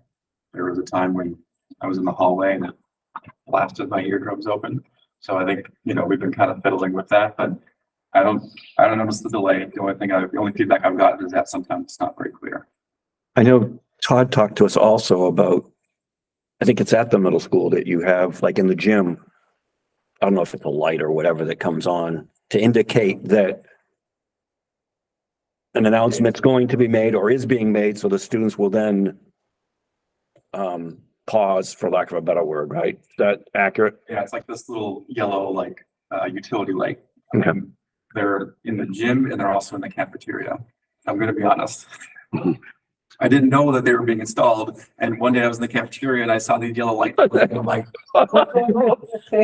we run, I'm like looking at the emergency button, like, do I need to hit the emergency button? So I have learned that that's supposed to happen. Anything else for Tom? Have you noticed the delay or anything, Jessica, or PA system? Not a delay. We're still working on, making sure that, it's like loud and clear in all of the spots. So we're constantly checking that. Thank you. Thanks, Tom. Pete?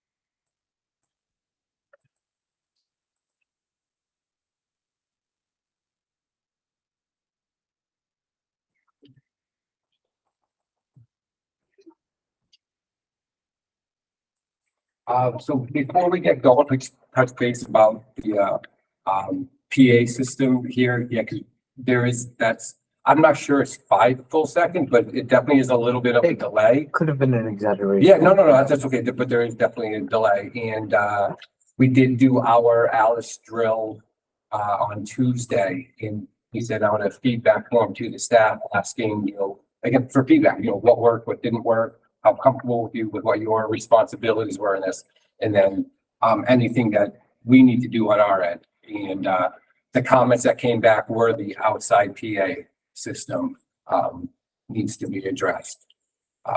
Before that, I had no idea it wasn't necessarily working great. Hadn't been outside when there was a PA announcement before at the time. Oh yeah, I remember that. We had sophomore year, we were outside on a mass break. It was Spanish class, and we could barely hear it. And then it took us a second to realize, oh wait, this is an Alice drill. We had to go into the SAU building, but we almost just kept walking because it was just so faint. You just can't hear it. And when did this happen? Sophomore year. I don't know. Okay. I was there at the office. Yeah. Moving on. I'm hoping, like, improve by then, but I'm remembering. I can tell you historically, the elementary school outside is very audible. You can hear it. Oh. Our director of facilities is on that, email that we've been collecting for all of that stuff, and he is aware, and actually we have told him that there already is plans to for outside, so with any luck by the time we do run or something like that, we hopefully take care of that. So, okay, so yeah, we had a fairly good start of the year as well. So we will start with athletics. We've got two kind of things we piloted and or are currently piloting for this year. First is a fall spirit cheer program, in which we had 9 students partake in, and the student athletes did all home football games and practiced 3 to 4 times a week. So we're hoping to grow that for next year as we continue on in those regards.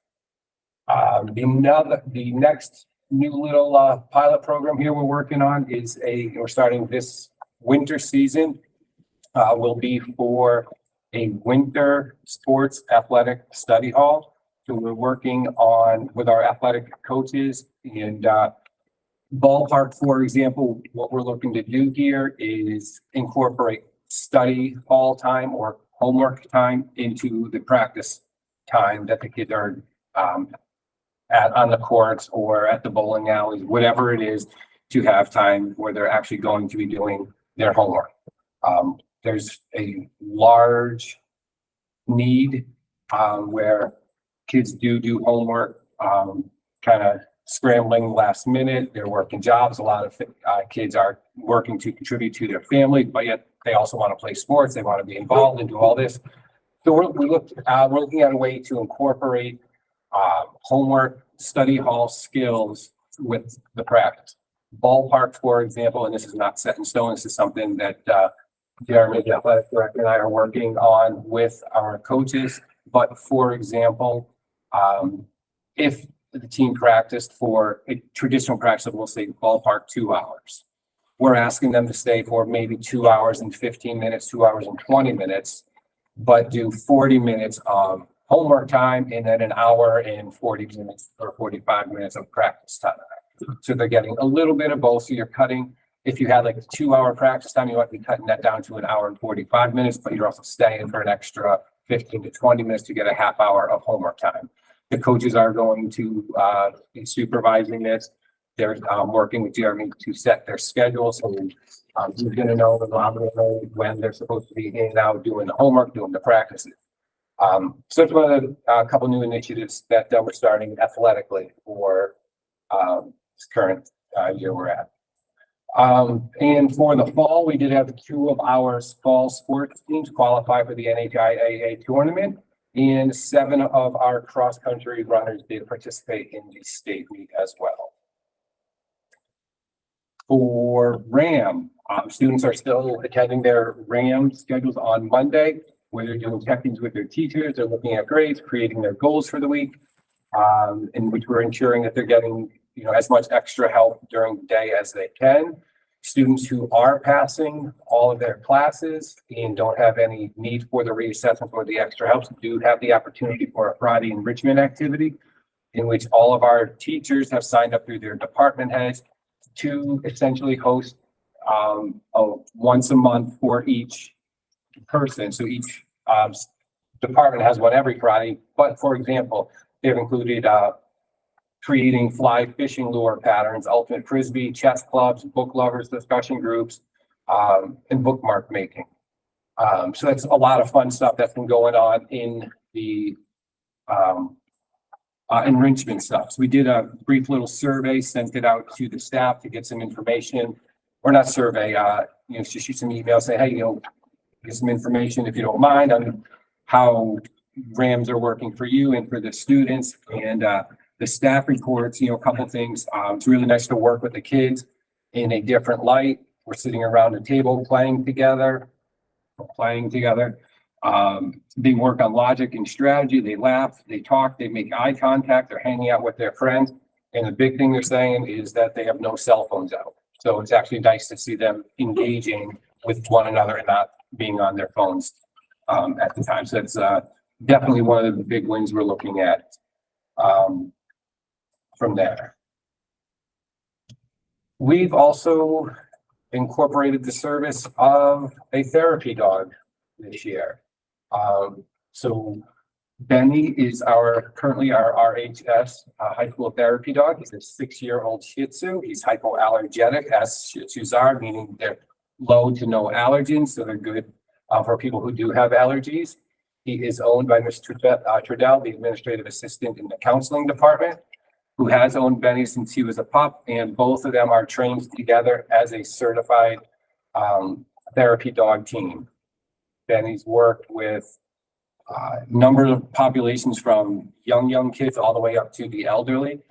We're already seeing a tremendous difference in a lot of the kids' attitudes on the days when Benny is around and, you know, in the building and he stays in the counseling office and they take care of him down there, but the kids will go in, spend a couple minutes talking with their counselors. Kids who are actually introverts and very quiet, all of a sudden start talking a little bit more because they're not focused on the issues going inside of them. They're talking, but yet now they're petting the dog, they're laughing and, oh yeah, you know, this happened. And then they'll go off on a tangent, but their head is, you know, essentially with the dog. So it's actually been extremely beneficial for us thus far. We're looking at creating right now a 2-day-a-week schedule. He's in on Tuesdays and Wednesdays, Mondays and Wednesdays, currently in Mondays and Wednesdays as of right now. Yesterday, we just had 14 new members inducted into the National Honor Society. That was honestly a great event. That was a lot of fun to sit there and see everybody. I stayed around afterwards and talked to a couple of people who were involved. That was a ton of fun to see it done as such. I really enjoyed that. So along with our current 19 students and our new 14 members, we are up to 33 members in our current chapter. So big congratulations to all those new inductees and obviously our returning members. It's a tremendous accomplishment. Okay. Yes, you know, Tom had mentioned we did do a vertical PD day here back in November on the 7th. That was, again, a great day. And thanks again to the Raymond Coalition who, you know, supported us with collecting this data through the YRBS and then breaking it down. And as Tom said, again, that was a great experience to sit down and watch these teachers kind of break down this data and come up with their own thoughts and literally what can we do within my own individual role to make these numbers more favorable, if you will, and then what can we as a school do to make these numbers more favorable for whichever side we were looking at. So that was great. And now those next steps were, you know, sitting down, breaking down the data and figuring out where we can go to support any one of these kids. Honor rolls. We will be once again recognizing the students at the end of a quarter for their academic achievement. We're doing a little celebration, if you will, on this coming Tuesday morning during RAM. So the kids are receiving notifications today. We tried to mail it out, but we did have 119 kids make the honor roll. So the postage for that, when we did the math, was actually quite expensive. Budget freeze. So yeah, it is crazy. So we said, okay, you know what? So we packaged them all up and we're individually handing those out to the students so they're aware, to let them know that on Tuesday they're going to be called down to the cafeteria and we do a little certificate and put a little snack for the kids as well. But 119 of them.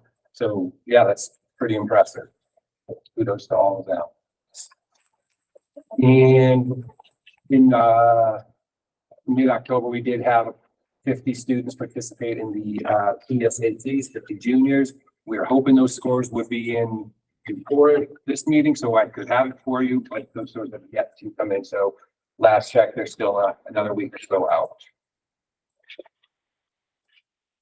Transportation, no major concerns at the school as a whole. SSP bus is good. Morning, afternoon buses still on track, no major issues, and Mr. Gaudet, the AD, is still working on scheduling winter athletic seasons. Then Thank you. through him that we believe we should not have any major issues with transportation in the truck. Continue working out for that. Enrollment numbers, it actually did shift a little bit, I believe, from before, but this is our current enrollment as of 11/6, and that was based on the original year of graduation and then their actual year of graduation. So you'll see both of those numbers there. Attendance data from Q1. So this is kind of what we're looking at here on a given day. 8% of the freshmen as a whole, for the Q1, 8% were absent, 5.8% tardy, and then 2.3 were dismissed. You can see those numbers there for 10th grade at 8.2 for tardy, and 3% dismissed. Percent absent for 11th grade was at 9, 8.1% tardy, and 4.3 dismissed. Seniors, 6% absent, 4.7% tardy, and then 2.4% of them were dismissed.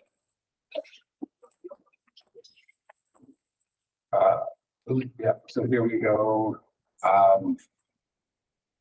This is in comparison to last year's data. We don't have the tardy and percent dismissed, because that was not collected from the system last year at that time, but moving forward, we'll have the same with the percent absent as well as the dismissed and tardy, since all of those fall into an attendance column category.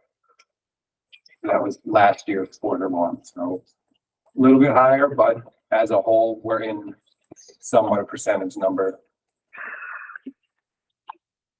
Okay. Academic data. We'll do that, Do that after? after if we could. I did that. Okay, discipline. So here we are looking at the number of referrals for number of students, number of referrals. It's broken down a little bit different here for you. So freshmen, the number of referrals for the freshmen were 122. Number of referrals, cause created by 38 different students. In-school restriction, 22 of them, 22 days. And then number that was, so 22 days for them. Then we had number of students, 11 for the, and on the out of school suspension.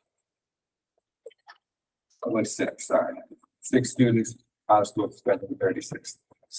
Sophomores, we've been looking at 112 referrals for 30 different students. We had 18 days of in-school restriction by 5 students, and then 4 different students with 31.5 days of out-of-school suspension. 11th grade, 40 students, 40 referrals on 12 different students, 3 students for 3 for restriction, and then 3 for 3 different students. No out-of-school suspensions for the juniors. Seniors, we are looking at number of referrals, 42 by 24 different students, none on the in-school restriction, and then out-of-school suspension, 5 days for 1 student. Totals down here are at the bottom. And as you can see, we are down 30% over last year at the same time. With the top 5 write-ups being towards cooking class, defiance, disruption of the school day, targeting disrespect. Out of school suspension, what they received the out of school suspension for physical aggression, fighting, and bullying, cyberbullying. We've had 2 reports this year. Both are reported on the via the link on our website, and both were investigated and not substantiated. Staffing, we do have one position open. With any luck, potentially closing that up in a week or so. Still looking for custodians and paras and then substitutes. That's, you know, fall under our challenge as well, the open positions and getting coverage when teachers aren't feeling well or have appointments or whatnot. Upcoming events. Thanksgiving break begins next week. Winter athletics, wrestling is started. Was probably heard at the beginning of the meeting here. Bowling started today. I believe the rest of us are starting on Monday. Parent teachers conferences for December 5th from 6 to 8. We have student council winter carnival the week of December 18th through the 22nd. Winter concert on the 19th, and then the holiday break. Principal's coffee hours, the third Monday of the month. We do have one this Thursday, Monday. And then we will have the sophomore SST sneak peek on January 11th, in which sophomore will be going over to SST to kind of view their facilities and see what they have to offer for career paths for them. Questions, comments for Pete? Joe? With the homework sections for sports, Yes. I don't know. I mean, I know most of the sports start right after school, so you know, I could definitely see.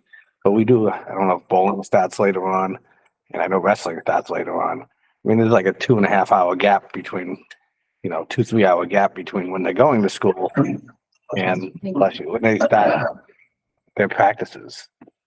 I mean, are we gonna have kids sit there and do homework for 40 minutes, even though practice starts at 5:30 or 5 o'clock? Their study hall time, if you will, we're asking them to tie it on with a portion of their practice. So this isn't necessarily right after school, if you will. It's built into their practice time. Well, that's what I mean, though. But I mean, we have some, like I said, wrestling starts late. I think bowling might start later too. I don't know if they start right after school, because they already have 2.5 hours to do homework now. But some of them don't do it. That's the issue. Well, that because is they're true. not academically. But now we're eligible. making, now we're having kids though that do their homework. They're going to be sitting there 40 minutes of That's what I don't understand. homework.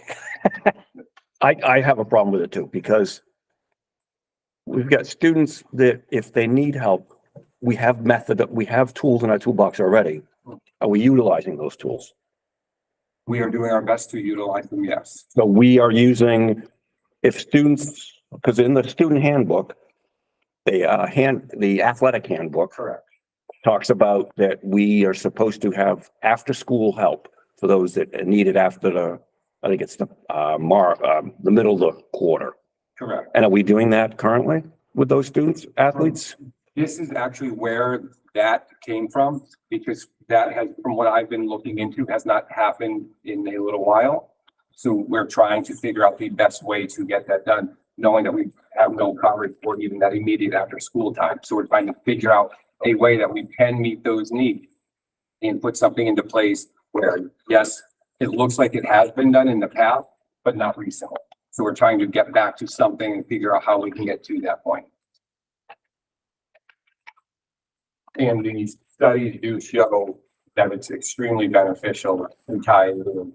In fact, a lot of even upper level colleges, including Division I boards, have their academic time built right in to where they go from here directly to there. Yeah. Obviously, I know we're not a With that, Division I and- academic college, but we're trying to make sure that the kids who are struggling and need to be eligible or want to be eligible to maintain sport, who aren't doing it at home, who don't have the means to do their homework at home, have that opportunity to do it. So to be clear, the student comes in and they've got a practice at 3 o'clock. Practice traditionally is 1.5, 2 hours, whatever it is. Are you saying that part of their practice time, so that window still will not be longer than that? Or are you saying it will be longer than that? It could potentially be a little bit longer. So yeah, so that's So- what we had started with saying ball, and again, this is an example. If it's a 2-hour practice, we might ask them to work it out where they stay 2 hours, 15 minutes, 2 hours and 20 minutes. We're not asking them to add another full hour on it. So, Right. you know, so you're splitting some time. But if we have student athletes that are successful now, Mhm. but we're gonna tell them they still have to stick around for extra time to do study, how is that logical for a student athlete that's being successful now? For the athletes that are being successful now, it does provide them another opportunity where they now have some time outside of school to do something else that they might be interested in, knowing that they have their homework time already planned out for them. So it could potentially free up some more time outside of here, Yeah, and takes away from family too, right? potentially. Well, not potentially, it will, because if they're here longer than prescribed for practice, traditional practice is 2 hours, you're saying 2 hours and 15 minutes. That's 15 additional minutes they're not home with family, right? Potentially for 15 minutes, they could not be home with family, yes. I just don't know why we're doing this. It was a huge success for the football team. They had a lot of struggling and I think there was 0 kids We had. ineligible. Right, but what we about had the, 12 kids. I just don't understand why we're putting students that are successful through that. Is there a requirement for the successful students to stay the extra 15 minutes? The team sport, so yes. Well, And again, it's going to be built into their practice time. So when they're done, they come practice, they can sit down, go into a classroom, break out your book, do a little bit of work, and head out the door. They have to do their homework at some point. They're going home to do it afterward, or they're doing it that 2 hours before, from the 3 to 5 time before they go to practice. We're saying you can still do some of it then, but now we're also building in time for you as well. Because not everybody has that. We're trying to right. get it to all of as many kids as possible stay eligible and are successful. Yeah, and I get that. I guess my question is, to John's point, if you have 2 or 3 of the athletes, their homework's always done, they don't really need the extra time. Would they be forced to stay, or could they leave? Like if it's a 2-hour practice, like you said, you add 15 minutes, at an hour and 45, is that kid okay to get picked up or to leave if they don't need to stay? Yeah, I'm not absolutely going to say that this is definite and you're staying here and you have to do this. As I said, this is a pilot program. Like I'm just honestly, curious. Jeremy and I, the athletic director, we've communicated a couple of different times. Okay, how does this get implemented as far as this type of rollout? Okay, we don't want to do it before cuts are made because, you know, that would defeat the purpose. What about a Saturday practice? How is that going to look? So we are honestly, this is a lot of development as we go, but the theory and the groundwork behind it does have a solid backing, and it did already prove a benefit to members of our football team as well. Thank you. Yep. Go ahead, Tony. Have there been any complaints by students that might already, like, has anyone complained about the way this is being done? Since this got rolled out, there's not been one complaint that's been brought up to my office at all. Thank you. From the winter season? It hasn't started yet, right? No, but the rollout of it. Like, 'cause it did go out. Did you do it in the fall with the football team? Yes. Were there any complaints? No, they're actually very happy. Sorry. Yeah, for that football team, when they actually kind of did it on their own, within 2 weeks, I believe it was all but one of the 12 kids who were failing were passing everything. And that kid did eventually make it up. Go ahead, Cindy. I was gonna say, it is a team effort, and it is a way that even the kids are doing well can support and help those who might struggle more. And I know it's, I'm a teacher and a mom, and I know the times it's different. Like when I was a kid, you wanted to be on sports, you found the time to get the work done. Kids need a little more support, I guess you'd say. Right. And so it sounds like a good program to me. It sounds like they're, it's a way that everybody can help each other in another way other than just on the team, but in your life skills as well. Right. More of a holistic approach to the whole student. Absolutely. Go ahead, Joe. I understand where you're coming from. And yes, I think it does help the students that are there. But there were students who did not like it. I know that. They might not have complained to you or the coach. I don't know how many kids would actually complain to the coach anyhow about that. The, My phone but rings off the hook. they were students that did workarounds to sit there and, not show up for that period of time. Sure, with anything, you can find anyone to skirt any system that we have. We do, that's why we have them, and we try to reel it back in. So we're going to continue to require students that are successful to participate in that. Well, I guess the question is, does the board want that or not? Because I think the board is not wanting that from what I'm hearing. I don't know. I've got voices that are saying they support it and some that don't, but I just don't understand why we're I just have, after school. It's after 2:10. They're student athletes. I understand that. But anyways, go ahead.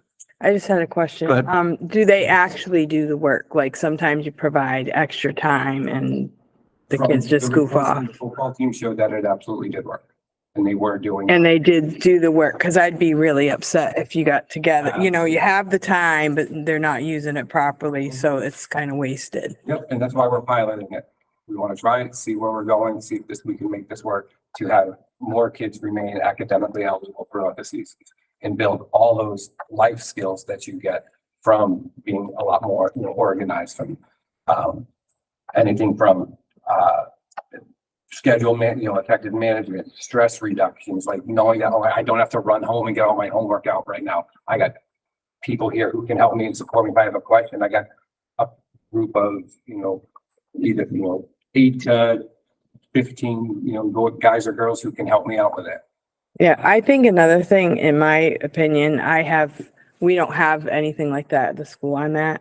And I see kids that they love sports, but their coaches aren't involved they don't know they're good kids, but they don't see that maybe their academics are slacking. So it is kind of good when the coaches are involved and at least in tune and supporting their academics as well. Right. And the two do go hand in hand, because what does happen in school can carry over to what happens after school in the after school program. So it is, just because the school day ends doesn't mean that there's still not something that we can do to help them and support them. So is it like the coaches are in charge of it's like a study hall and the coaches are kind of monitoring that? They're not, doing teaching, and it's not that they're the adult, they're monitoring, and the kids are there simply doing homework and helping each other out. Go ahead, Steve.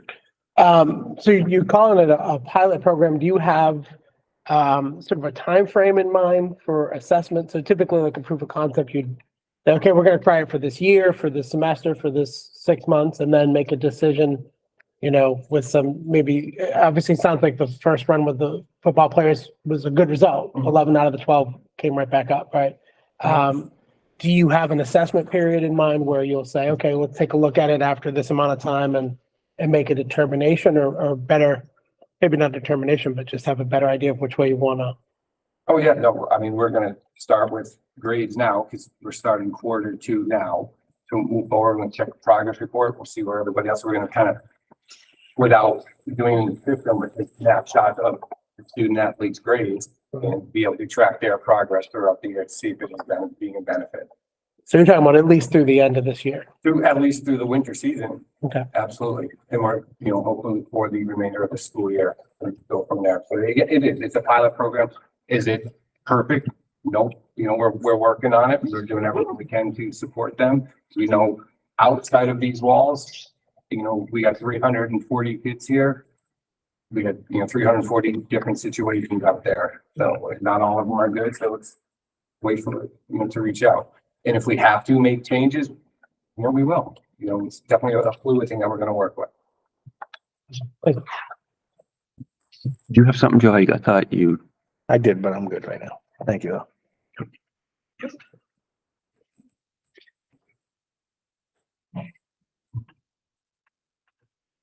Anything else for Pete?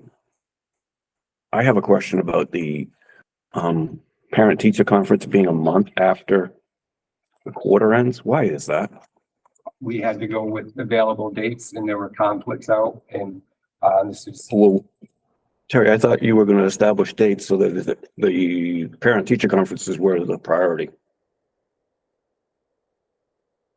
We had a conversation months ago about setting the calendar. Of everything. What's that? I thought we had picked this date months ago too. Due to, After the quarter? well, there were so many other things that were on there too. Concerts. What's more important than the parent-teacher conference? Oh, that's true. I just don't understand why we would have a parent-teacher conference a month after the quarter ends. How is that responsive for the customer? Considering we go through the end of the semester, there's still plenty of time to make up grades as well if they are struggling. It's Right, but it's the customer, the parents aren't able to meet with their teacher for their students until a month after the quarter ends. They can schedule meetings at times, but to have the actual scheduled time, that is a month after this quarter ends. We need to make it earlier next year. We can work on that. We've But actually had Pete- conversations where we said that we would like to have all of those quarter dates and all that stuff kind of counted out, put in with those big dates scheduled when Next year, we'll just. when that schedule actually gets presented out. So it is, so all of that is in there. To be fair, Pete, to say parents can schedule time with the teachers, not an accurate statement.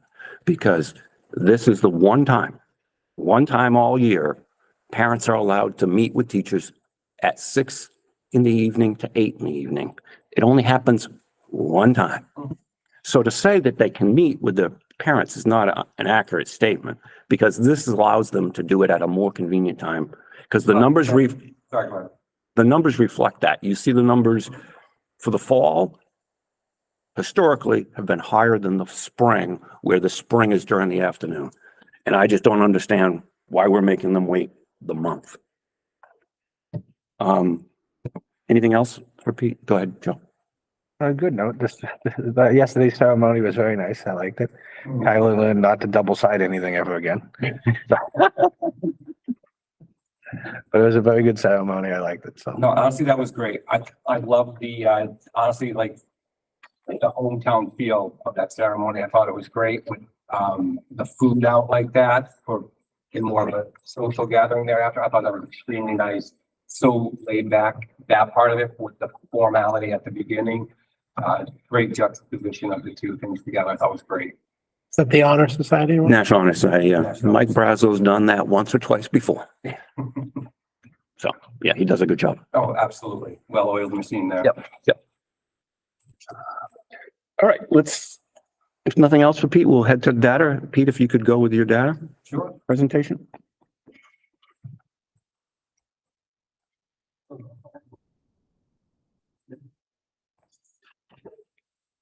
All right, so school-wide data for grades Q1.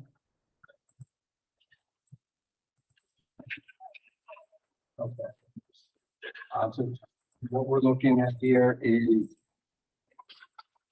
number of A's, A pluses, if you will, all the way through F's, all the way down, broken down by grade.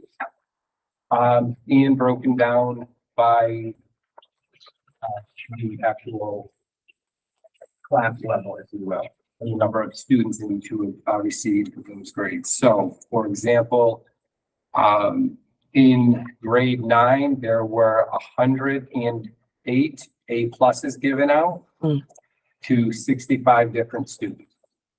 In 10th grade, we had 75 A pluses given out, 51 different students. And so on, totaling 237 A pluses.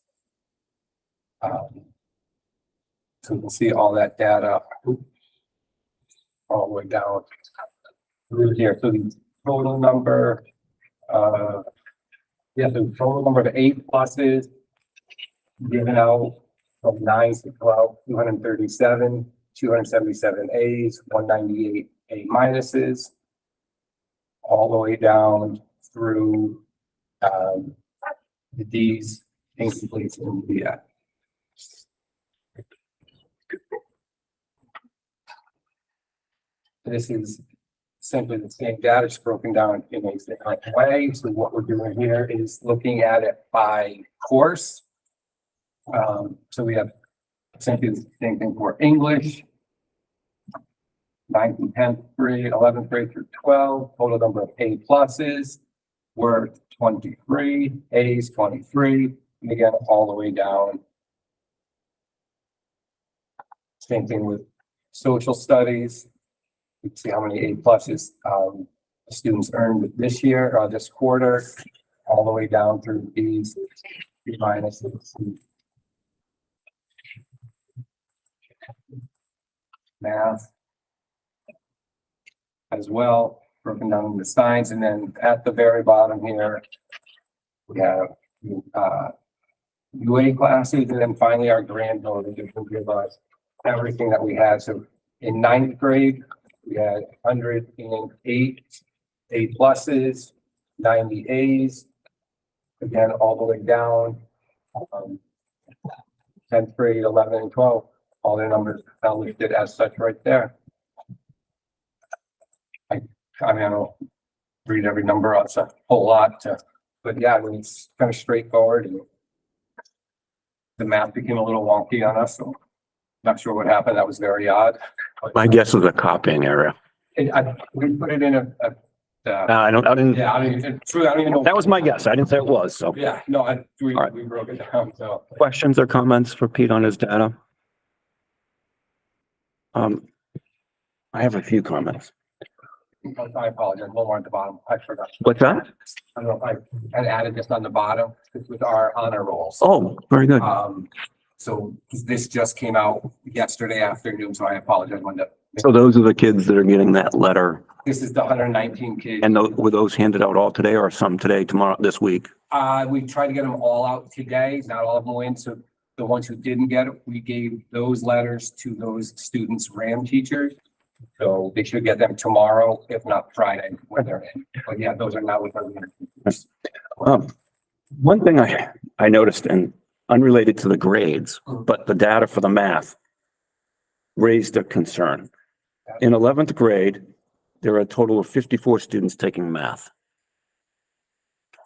And now I understand also that you can take, for example, accounting, and it will suffice for your math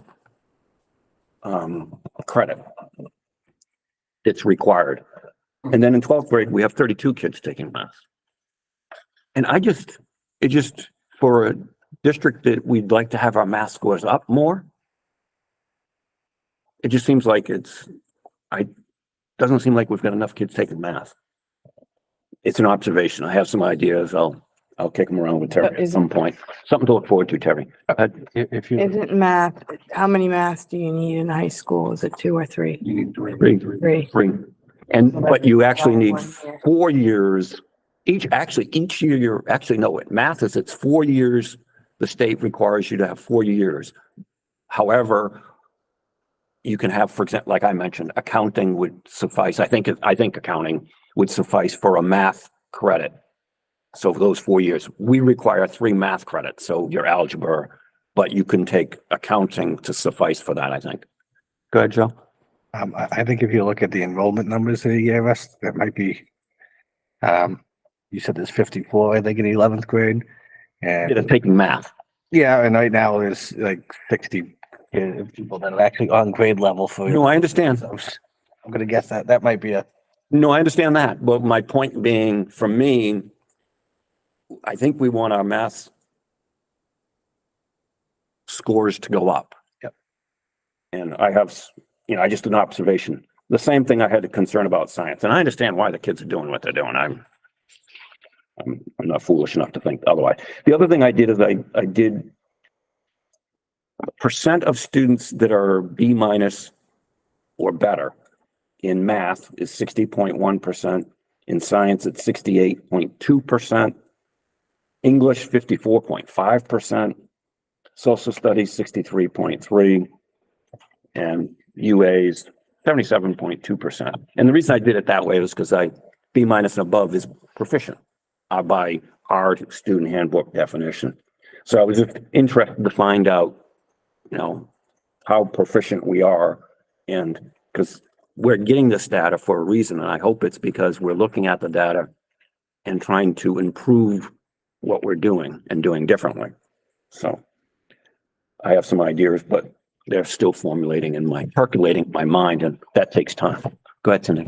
That's kind of what I was gonna say as far as the chart, like looking at just the numbers is not really, it's not easy to figure out what's going on. So it might be nice to just put percentages, like this percent got A's, this percent got B's. Yeah, what I do is, Rather than just raw numbers, because it's hard to tell. yeah, what I did, I did, Cindy, I've got You did it on your own. I've got an Excel spreadsheet With the going, extra so, mile. yeah, so I did the percents because, yeah, anyways, I won't go any further. Yeah, I agree. It's, or even like a, 'Cause I like the numbers as they bar are, but I also think if we had percents, that would be helpful because it puts it in perspective as to, because you get all these numbers and it's like, holy moly, how many? You have to. Yeah. Yeah. So, Add them up. You have to add them up. all right, anything else for Pete and his data? Go ahead, Joe. Looking at the grades going across, definitely see lower grades starting to deteriorate from 9th grade down to 12th grade. Especially from 9th grade to 10th grade, there's quite a bit of, I wouldn't say it's a downward spiral, but it's definitely a decrease in their grades, especially the A pluses. A's, you get a little bit more, A minuses, so you start seeing a shift. And then when you get into 11th and 12th grade, you really start seeing a shift. Are the kids, do we have to kind of up the ante a little bit on the expectations that kids are supposed to have going from 10th to 11th, to 11th to 12th? So maybe they recognize it a little bit more. Maybe, I don't know if it's them or if it's what we're teaching. It just seems like that if you're getting in, if you're. I got you. Go ahead. Be going that well in 9th grade, 10th grade, but then you have that drop off, a big time drop off between 11th and 12th grade, where I'm just wondering. I mean, I don't have the answer. I'm just wondering, why such a drop off going from there? Are they just not ready for 11th and 12th grade as much as they should be? I don't know. No, it's definitely something we can look at. We can look at, Please. looking at, curriculum and where they're lining up as well too. I think you develop different interests at that age. Well, that's true. Not, I mean, that's. Well, I was gonna say, it's not the same people. It's different grades have different, some grades, all of them a certain level that, some grades you have all kids that are excelling and some grades you have a good bit of kids that, and plus it's the 11th and 12th right now were affected by the COVID stuff. I know I've got a 11th grader in my house. So. Go ahead, Tyler. Also, there's some large difference in student population. So like 9th grade is double the seniors. So yeah, it's close to double the number of seniors. And like. Oh, that's true too. It's kind of a thing that we should move around a bit. I think it's more just like student population affecting more than anything. You're supposed to have 82 seniors. And there's 84 9th graders right now. So So are we going by original year of graduation or That's what actual? Joe told me, We yeah. have two different lists there. well, yeah, well, the actuals, What does this one go by? well, that just gives you grades. But ninth grade? Grades, not as far as, the grades this. All right, so when you say ninth grade, do you mean actual ninth graders or people who are, By their, current grade level, so their actual. so I could be a junior in ninth grade still based on credits and that's, I'm being scored as a ninth And grader. that's going to be in this one, yeah. Okay. Listen. Exactly. That makes it really, it is what it is. Because that Smart, technically is a freshman or a sophomore. Could take an English for the third time ought to get an A+. Well, wonderful. Yes. I have a dumb question here. Could we make it so we can see what the kids are getting that are supposed to be in 12th grade? I mean, if it's too much work, then don't do it. I don't know if it was a click of a button or, No. That is not a click of a button. okay. That's, fine. that's going I through. was asking. Yeah, that's one line. Yeah, That's one kid, yep. That's fine. Nope. class at a time. That goes to show that data is, I mean, you can make what you want. gotta of it. still, No. yeah, study the But I data. think if we have the data, it can be utilized to improve what we're doing, because but again, Accurate, specific. I mean, you have to know what you're looking at here. oh, absolutely. But I also think that those kids that aren't, for example, the math, the 40% of the kids that aren't or at C+ or lower, what are we doing differently for those kids? Are we requiring them to go to RAM time with teachers? Are we asking them to stay for extra time either before or after? I don't know, but we've got to be doing something different than what we're doing now, I think, but I'll stop there. Anything else for Pete on that?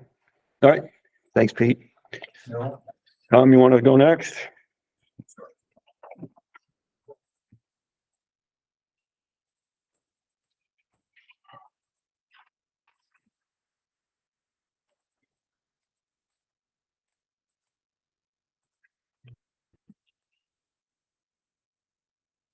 So there's a lot of slides in this film. So I'm gonna try to do highlight reel. If I'm going too fast for anybody. So iReady is what we are using for a diagnostic 3 times a year, so beginning, middle, and end of school year. We had it open for a 2-week window in September to do fall assessment. We're also using iReady for personalized instruction. So this is in addition to what we're doing directly with students. They're also having students log on to do like the MyPath learning for 30 to 45 minutes per week. So this is the school result. So this is all the grades combined. It gives you a snapshot. It breaks it down into 5 different levels. Students who are at or above the grade level, students who are early on grade level, that's the green. The yellow would be if they are 1 grade below. The red is if they are 2 grades below, and the shaded red is if they are 3 or more grades below. This is what you're looking at is just for reading.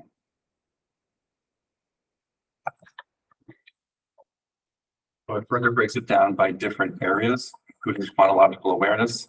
That's all green because we don't actually assess for it. That's separate. Phonics. Wait a minute, no? No, they still do it. I don't think iReady is phonological awareness. Yeah. So some may get it, some may not. Once it checks it out, it'll. You used to get a 4th grader that would pop up. Yeah, so if you have a 4th grader that's reading at a 1st grade reading level, probably still going to be assessed on it.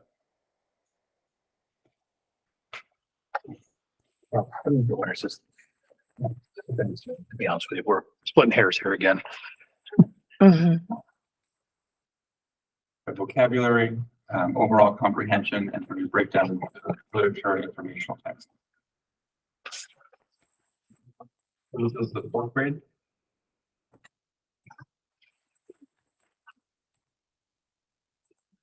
On this one, we had said, the board had asked for historical data to be by cohort to be on these graphs.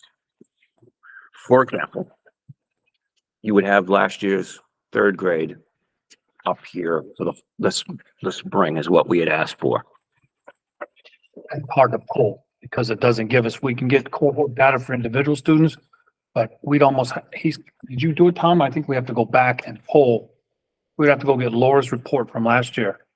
Yeah. Take that. I do have the slideshow from last year, so I could create that, but I don't have that for today.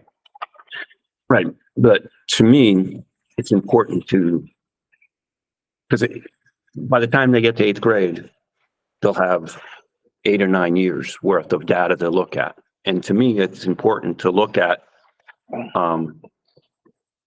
that information. And we can do that going We forward. gotta figure out how to pull it. It's hard. We're just gonna have to start saving these and compiling a list and go from there.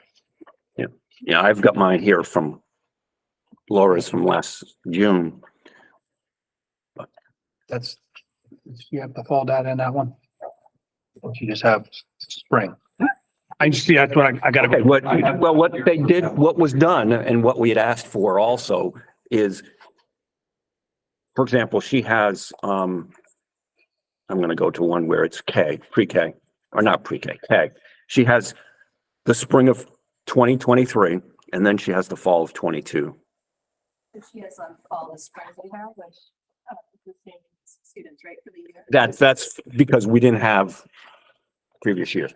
But what we had asked for was, for example, when we do it in the winter, we had asked to have, so it would be the June numbers from 23, and then these numbers would be listed also, and then that. And then in the spring, we dump the winter numbers and just have, I mean, keep the winter numbers, if I'm making sense. So we would have, listen, in the spring, we would have spring numbers, winter, and then spring of 22.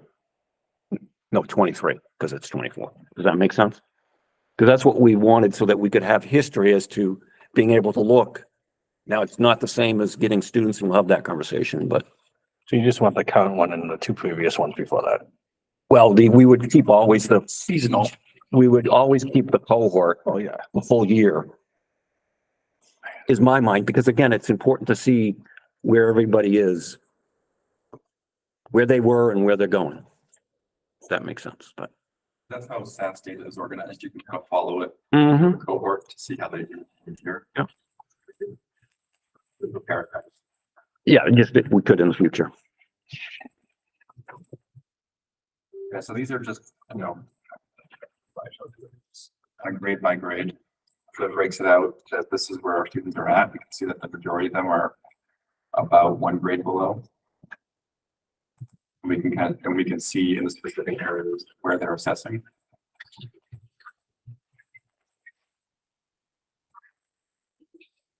And the other thing is, can we have percentages on these too? On these ones, yes. Well, for me, I don't need them for the domain, but for the, everything else, yes, please. Yep. I don't know if anybody else wants them on the domains, but.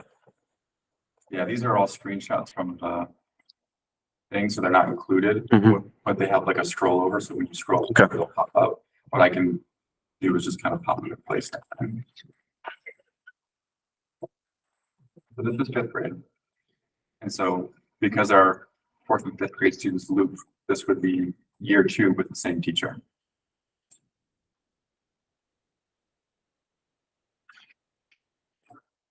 It's the data that you're presenting so far and tonight. Oh, I should probably ask the question at the end. Has there anything been surprising? So you can think about it and answer that. It'll be easier to see when we compare grade. But right now we're going through one grade at a time. Mhm. But when we compare, we get to the sixth grade, you're about 36% are at or above grade level. But like when I look at this, I look at grade 15, and I'm a teacher, I'm going to have to be able to really differentiate above and below. And so that's something that we've been working on with our staff this year to try to differentiate. Because I think some of our teachers are trained with how to do it when it's like a grade or 2 level below. But I think when teachers are seeing several grades below, they're struggling to figure out how do I adapt that. That's one thing we're working on. And this is where we're talked about in the strategic plan, Harry, to next year, right? Yep. And we're still on schedule to, we're working on that. Take a look at that. Remember? All right, thank you.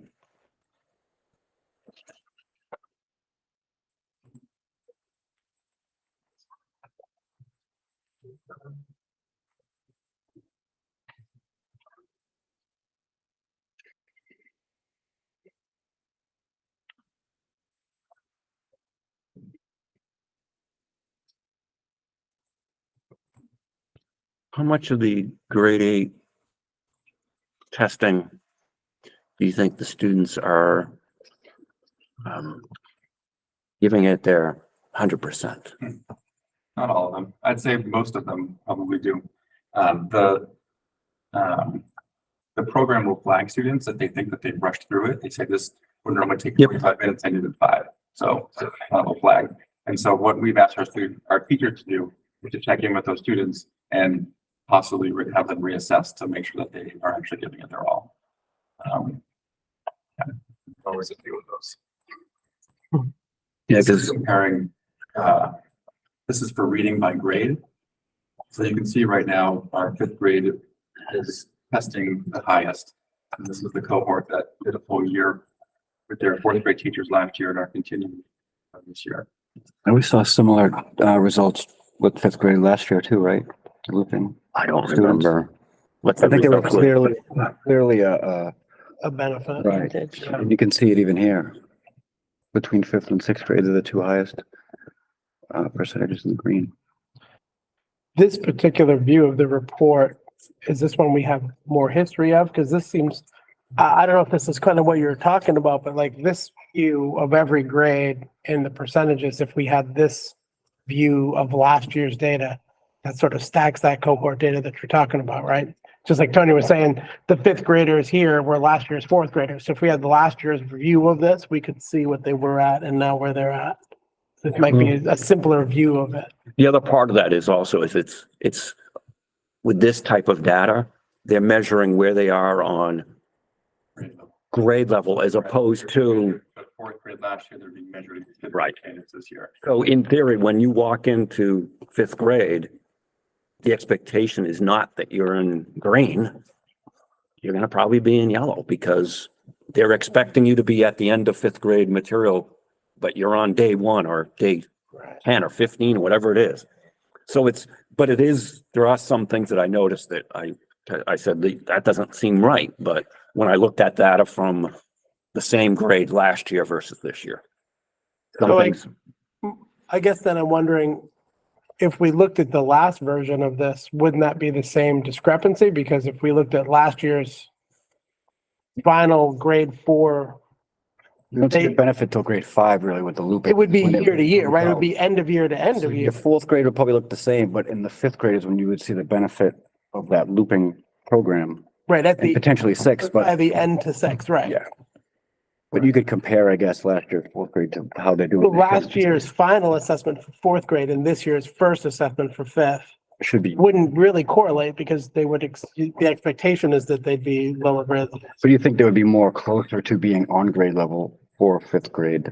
than- Last year data at the end of the year was 43% of the kids in 4th grade were mid or above grade level. That's the green with the Mhm. checkered.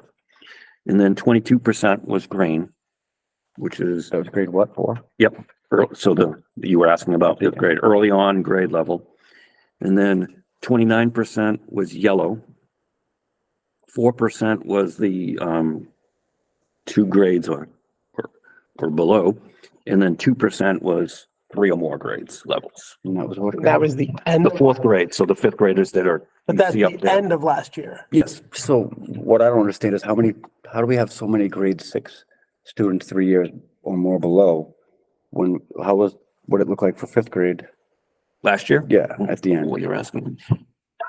I gotta scroll now. But I don't remember there being that many people that 3 or more. 5th grade, the high end was 37%, the green was 22%, yellow was 28, red was 11%, and the lowest was 3%. So how do we end up now at 20 whatever percent in 6th grade how is that possible? Because what's happened again is if I walk in the door, I'm leaving 5th grade, right? But if I left 5th grade and there was that many kids were 3 or below, and now we have that many kids 3 or below, how is that even possible? Because somebody that was 2 grades below is now 3 grades below the minute they walk in the door. It still seems like an alarming. Well, there are some things I noticed that set some things off, but I think the better comparison would be the end of last year's data. That's what I'm saying. than this year's data. This is not really a great comparison because the expectation is these kids aren't going to be as far along. But if we ended last year with 4% of the kids 3 grades or below, and now we're at, I can't see, 25, 28. What is it? 28 for Yeah, sixth that's, grade. Could be, that's a huge jump from could be they're sick of 4% last taking year. tests and they just know the answers. I would you're not assuming hang my that- hat too much on fall data. That is Yeah. our baseline data. Mhm. Yeah. There's our winter data and our spring data. That is key. This is telling us right now who's regressed and what we need to The do. statistics standpoint, it doesn't make sense to me. That's all I'm saying. I don't know how you go from that to this. Go ahead, Joe. With this data, looking at both last year, well, the end of last year, going into this year, and looking at the other data points that we used to have every single year, from the start of the end of last year to the beginning of this year, we've had significant drop offs. Yes, I could definitely see a much more, many more individuals going from being proficient to dropping into the red. I mean, it happens every single year. And I think even more now than even years ago. I think kids are doing less and less and less of keeping up with their work in the summertime than what they did in previous decades. Yep. We'll get What I that. will do is, after today, I will, start going through, I'm gonna compare fall data to fall data, winter data to winter data, spring to spring, just start to track that. That was all the stuff that you just start with for reading. This is for math. In general, math scores a little bit lower than reading. This is overall for the school.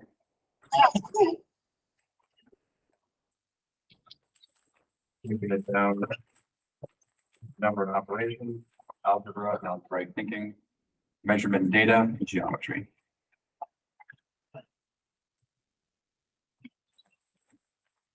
Fourth grade. A lot of room to go.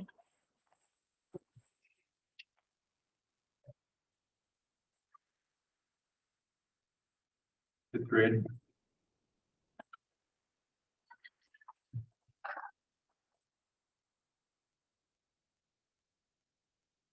Sixth grade.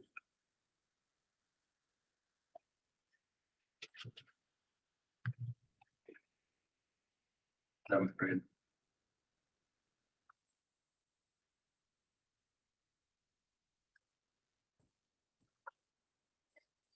Eighth grade.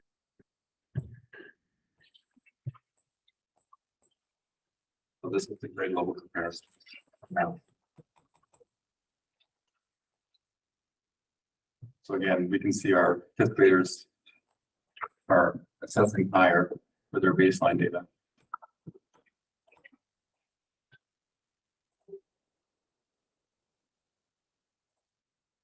So in general, when we're looking at math, our students are assessing higher in reading than they are in math across the board.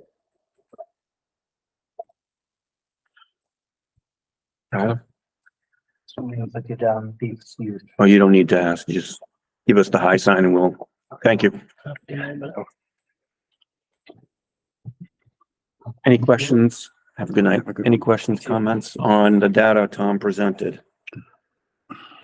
I guess, and I don't know if I actually asked it this way, this view of the data, do we keep that historically in the system? So next year we could look at this point in time versus. I can also go back to last year's data. Okay. We have to store it. It's not stored in the system. I can see it. It's hard to get. It's not stored like this. We have to keep our own. I gotta check to see if Performance Plus, because we pay for that. That's supposed to be going in there, but I don't know. I think that's more kid data specific than actual grade level. So we'll make it work. Yeah, I really like this particular view because it's just a nice summary of everything and it'd be interesting to see the stack on the overall level. I think once we get a year or two in this too, we can start showing black the names out. Plus we can start showing students, from the red to the yellow to the green. And that's ultimately right. And we're always gonna have some that go back and we can, letting we know exactly why that kid, what happened. Something's happened in their life or something. So yeah, it's cool. What are the, now that you have the data, what are your goals for the year for the data? This is something we talked about our tier 1 team, our leadership team. The nice thing about iReady data is it creates individual goals for each student. And it'll give them two different goals. It'll give them a target goal and a stretch goal. The target goal is, with adequate instruction, this is where we'd expect a student's growth to be. However, under optimal circumstances, they could be up to here. And so our goal is that everybody meets their target goal. And really our secret evil plan is that everybody meets their stretch goal. But that's the goal. And so it's individually tailored for each student, which requires us to have one for. But that's the goal. Is the goal for the end of the year goal, or is it the middle of the year goal? No, at the end of the year. So like when we do our winter assessment data, we're going to see, are we actually making progress to that or not? How realistic is it to meet that target goal for each student? In the fall data that we had asked for, and granted it was at the end of the year, but it was percentage of students at annual growth. For example, 0 to 50% each grade had a percent of the students that actually met their growth, right? Can we get that for the winter? I realize it won't be at where it needs to be, but some students might actually, where they're gonna, that's ultimately what we're looking at. Because the big picture is, okay, you get this big lump of fifth graders and it's hard to tell what's going on because a student that is in the red might have moved 1.8 grades up, but wasn't enough to get themselves out. But that's a significant improvement. We just don't see it because they're still in the red. So We saw that last year a couple times, right? They made a point that kids were moving from. Yep, that's the three below. That's what to the as yellow. Carrie and said, green. that's where Right. the data really is beneficial, is the individual student, right? So. Trying to pull up the PowerPoint. And I remember, Carrie mentioning, astronomical scores for some individual students Right. that were off the charts, and it's going, it's amazing. So, This is from last year.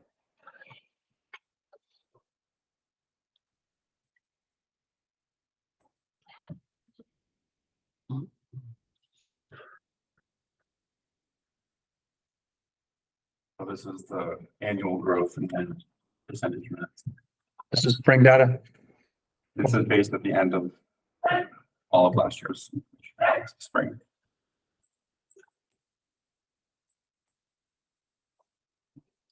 And so what they did too is you can actually look in these ones last year. So like this is sixth grade math. You can see what their fall data was, which is where they started the year, and their spring data where they ended the year.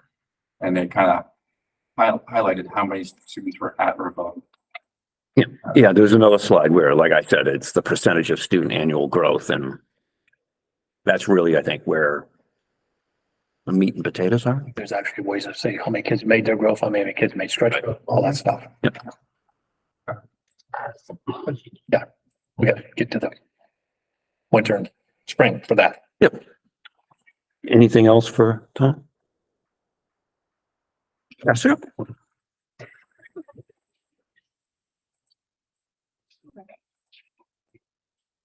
For my presentation, I attempted to get that follow the wall.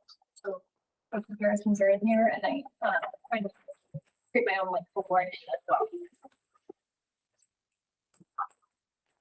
So for the fall benchmark, Tom and I really have been aligning our assessment windows. So the students in both of our schools tested on the same days. So we wanted to have data that really is has integrity and we can really speak to it. So that's when we are, and a lot of their practices are the same too. So we started that and looking through the goals in the same as well, and to provide them both ends for those. So I'm ready for the fall. I also consulted with a high-ready representative, just so that I want to make sure I'm understanding the assessment correctly and approaching it correctly. So he saw our data when he visited and he was really excited about it. He said it's great data. So for reading, he said to approach the fall data looking at tier 1 is the on or above. Yellow is ready for learning at grade level. And, red would be the one grade level below, starting that grade level. So as you can see, that's kind of where we are, in the different domains as well. And then the next slide is a breakdown by grade. Kindergarten, is unique in that there would be no red for kindergarten because they're looking at all students coming in as being ready for school. So there wouldn't be any below. So they're either on or above or ready. So, I just wanted to point out colors in kindergarten. Jessica, before you go on, is there a reason why we're not doing this with the 5 level as opposed to we're doing it with the 3? Because 5 level is going to give us more information than. I certainly can pull it. I can use a different switch and I can do that for next time. I think I followed Laura's presentation from last year. I can, for next time, I can modify. I would prefer it. It just gives us more information, right? Absolutely. Another thing I want to point out that nearly all of our students tested. So if you look at the fraction on the side, we were really diligent about making sure everybody tested. So this represents our true performance. And then for math, you can see the scores there.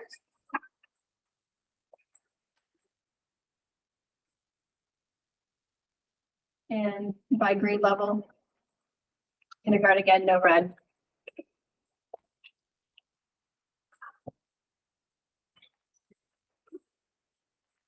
And here's a comparison. So last year's fall and then this year's fall, just to see the two triangles there. And overall, just from fall to fall, we have fewer students who are in the red this year as compared to last year, and more students who are in tier 1 in the green and the yellow, and more students that are tested.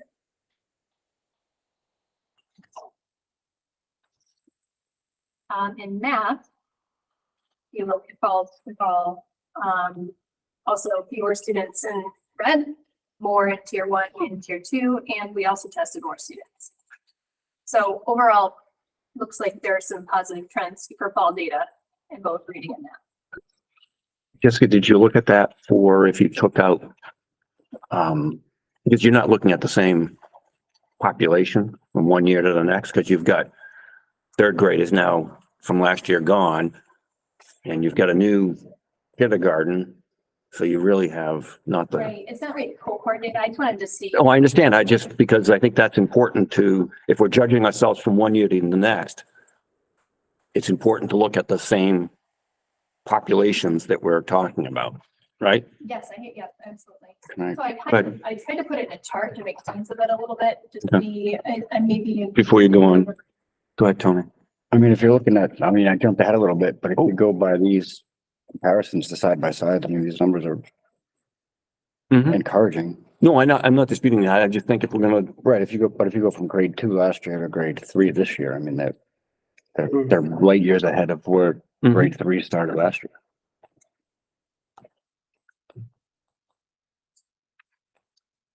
So they're retaining that information over the summer is what I'm led to believe by these numbers. There's not as much drop off for the summer, right? Safe to assume that? I'll get to that in a minute. And then, in terms of rating, just like Tom's school rating is a stronger area. And I would say that it was, I know it's not a cohort, we're not comparing the same students, but, it looks like from this fall, that all the scores were stronger this time around. The only one that was slightly, just a little bit lower was, grade 1. So. In math, same thing. Really great scores for this year. And all students were, out of there were fewer students in the red, as I said before, which is really encouraging. So knowing that students this year are ready for kind of that work content. And as I said, I provided I don't know, maybe this is more of what we had in mind. I did by hand to kind of look at like last year's kindergartens where they would, and then as first graders where they are. So I kind of tried to, I don't know if this is more what you had in mind. To see where they were scoring. And what I noticed is that all students in reading face pretty significant gains, like going from one year to another, like in the green. Reading and math.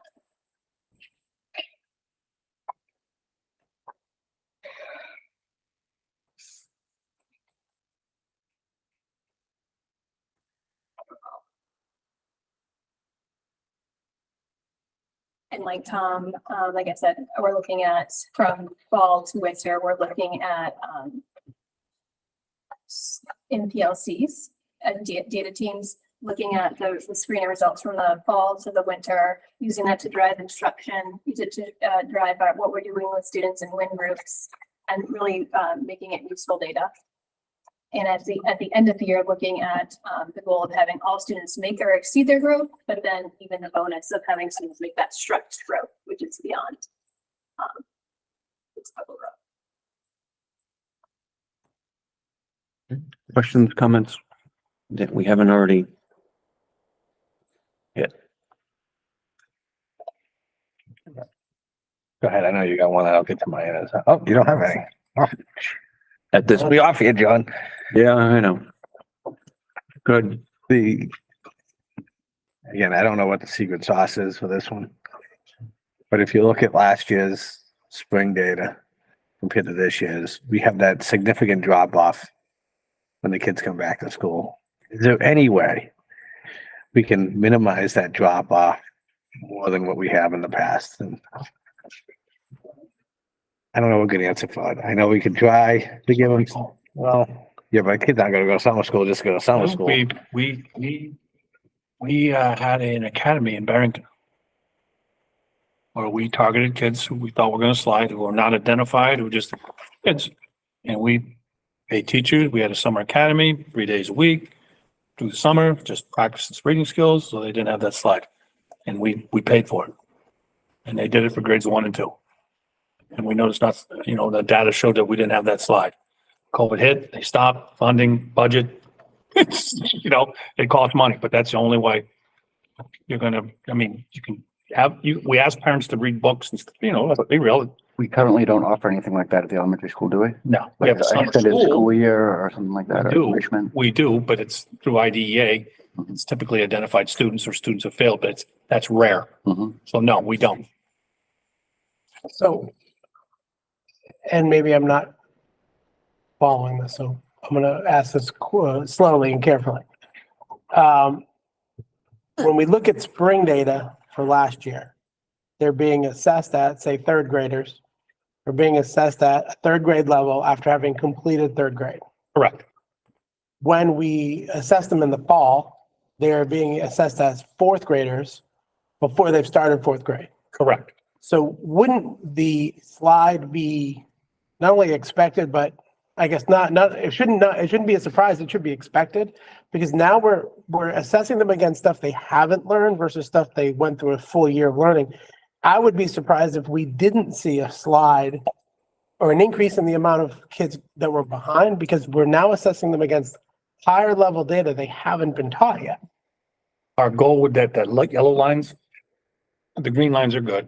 The yellow lines are huge and the red are tiny, but even some of the red's going to grow because they're a year behind. You're saying the fall. But I'm saying spring data to fall data, it should be behind. Fall data to fall data. If you look at this, so Jessica's got math by grade. If you look at last year's second grade, it's 10%, 52%, and 39. This year's third grade, which is the same class, 10%, 60%, 30. That's what you're getting, exactly what you're expecting. The yellow's bigger, the green is the same, and the red's smaller, because they're being assessed against the same point in time for the at grade level stuff. I would be surprised if you didn't. We should expect red at the beginning and green at the end. It's going to be honest. I know I've said this to John. Fall data is fall data. It is what it is. It sets the benchmark. It identifies our RTI groups.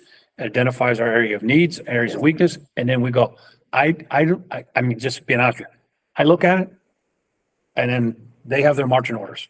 No, no, Oh, no, I'm just saying, so I don't get worked up over. No. I'm just like, I'm just saying, we're hearing a lot about, When the- there's an increase in reds and when you go spring to spring or fall to fall, as long as you're comparing like data, again, that's the important part. You can't compare, in my mind, this is me, spring to spring to spring to spring to spring. yeah, That's all I'm worried about. that's what we I should. want those kids at grade level. We've closed the gap. They've made stretch growth. They've made their growth. They made their identified growth. They've made their stretch growth. And so again, it's, those certain kids, are we closing that gap? So that kid that was 3 grade levels behind, he's only 1 grade level behind. So again, when we take a look at that performance plus, and I'm looking at kids and I see every 3rd grader and I'm going across and I sort them green to red, yellow to green. And then again, I get, 5 kids. Well, yep, they went backwards. Why? Okay. Death in the family, this, that, and everything. Mom, okay. That's a different kid who's getting that SEL. And I understand that. But we got to make sure that next year, when we have those step up meetings, we're talking about that kid to get them back on track and get them growing the way to go. So again, this sets our baseline. This sets our, where we're going to go. They've identified their kids are in RTI now. Winter, we want to see some progress. Right. If we're not seeing some progress, then we got some issues. Yeah, and I'm 100% with you on that. I guess I was trying to, like Joe's question about what are we doing? Why is that happening and what's wrong? I don't think anything's wrong. I think that's what we should expect in the spring and the fall versus the spring. In this, comparing this data to other, because I think I even asked. Yep. Other communities, they have that are more vested with their children, especially in the summertime, you see less of that drop off, which helps our teachers greatly because they're not trying to take such a large amount of kids from one section and move them into the green. They're working with a lesser group of children, getting them into the green. Like we went from, I mean, even if you just cut it in half, you had in the yellow and red last year, at the end of last year, you had 49%. At the beginning of this year, at grade 2, you're looking at 86%. But that's the beginning of a whole different skill set. So they shouldn't be as good as they Theory, were. they should all be yellow or red to start a year. That's in that's theory. my thought. I mean, there will be some green. Happy that we see green. They should all be at yellow and red because they haven't learned what they need to learn at that. They grade. read encyclopedias during the summer. Right. That's why I think this is kind of misleading the way that they break it out like that, because you would expect them to be green, but really at this point in time, yellow is where you want to be. I'm not expecting green. No, I'm saying, but I'm saying if we can cut, there are other school districts that have a much, the margin of drop off is not even close to what we've had here. You're calling it drop off. I'm saying it's not drop off. It's expected behavior because they haven't learned it yet. Looking at previous data, if you just looked at overall their proficiencies, when we looked at other data, the proficiencies going into that next grade is a much greater drop off here.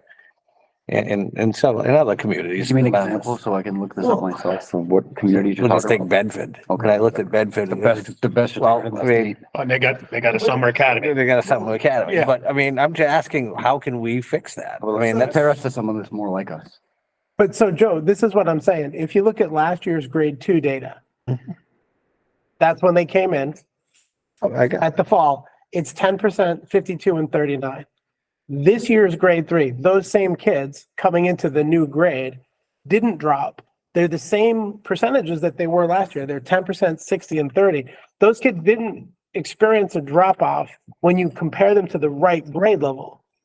Grade 2 and grade 3, those numbers are the same. Those kids are exactly where they were last year. They're learning at the same pace. They're coming in on the same levels. You can't compare the end of one year with the beginning of the next because it's an entirely different scale. It's like saying, how come all my oranges are red? Well, you're looking at a bucket of apples. I'm not comparing them both. That's not what I'm saying here. You're not getting me, Steve. No, I'm not. I'm saying that the percentage of drop off compared to other districts is much greater here than they have in other districts. And how can we solve that? I mean, we've heard about the academy, which we ain't getting an academy right now this year. But how can we solve that? I'm not saying that they're dropping off like off a scale. Yeah. You know, they're not, yes, they're testing, but there's more kids in green, so that stay in the green in other districts than they go into the yellow or they go into the red. When they move into that next, I'm not seeing the drop off, I guess is the problem. You keep saying there's a drop off, but when I look at the numbers that I was just talking about, I don't see a drop off. I see an improvement. you're looking at, Last year's grade 2 and this year's grade 3, there are more kids in the yellow than there were last year at this time. That's an improvement, not a drop off. are you looking at last year, this time of year? This is what she's got, fall to fall of 22, Mhm. grade 2. They had 52% in the yellow. This year's grade 3 are those same kids at 60% of the yellow. That's an improvement, not a drop off. But I'm looking at from last year, I want to keep that growth up throughout the summertime. So you don't, when they start the grade, they're closer to their grade level at, because when they test, they're testing for the grade level at the start of, They're grader, they're testing, they're grade. Yeah. In September. That's what I'm saying. This is an improvement, Joe. It went up to, it's not a huge improvement, but it went from 52 to 60%. That's better than they started last year as a cohort. And it's better than the previous grade 3 started out. Right. That's what I'm saying. If you look at fall of last year to fall of this, I'm all for a summer program. By the way, I'm not saying this to say we don't do a summer program. I'm not saying a summer program. I'm just saying, I don't see what you're calling a drop off because when I look at the 2 versus 3, I see an improvement in where they started the year. I don't know. Am I reading this wrong? I agree. I think it's strong data, encouraging data. I agree with that also. I see the same thing you see, and Okay. it's not a bad thing. And I guess that's why I was confused. I'm not seeing that drop off. And to keep the summer slide away, we need to figure out what to do during the summer, whether it's an academy, That's all I'm whether asking. it's reading, we buy books and give them to, other districts will hand out same book to every kid. You know, and their first day of school, what do they talk about? Yeah. Whether it's a picture book, whether it's a small chapter book, whether it's Hatchet, oh, great book, Gary Paulson. So, they do it. We find that book that every kid's gonna love to read. Yes. I mean, and I'm not saying like this.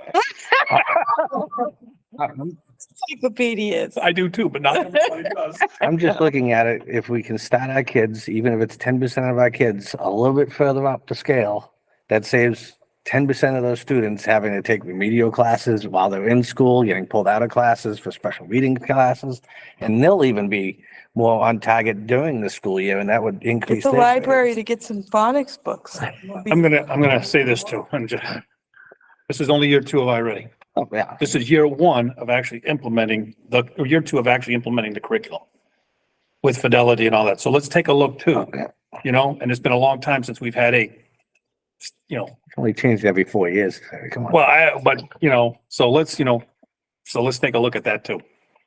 So I'll just say, I agree with you. If we can help those kids get ahead, I'm not interpreting the data the same way you are, but I'm definitely with let's get the rest of the kids ahead if we can. Anything else? That was a lot. Thank you.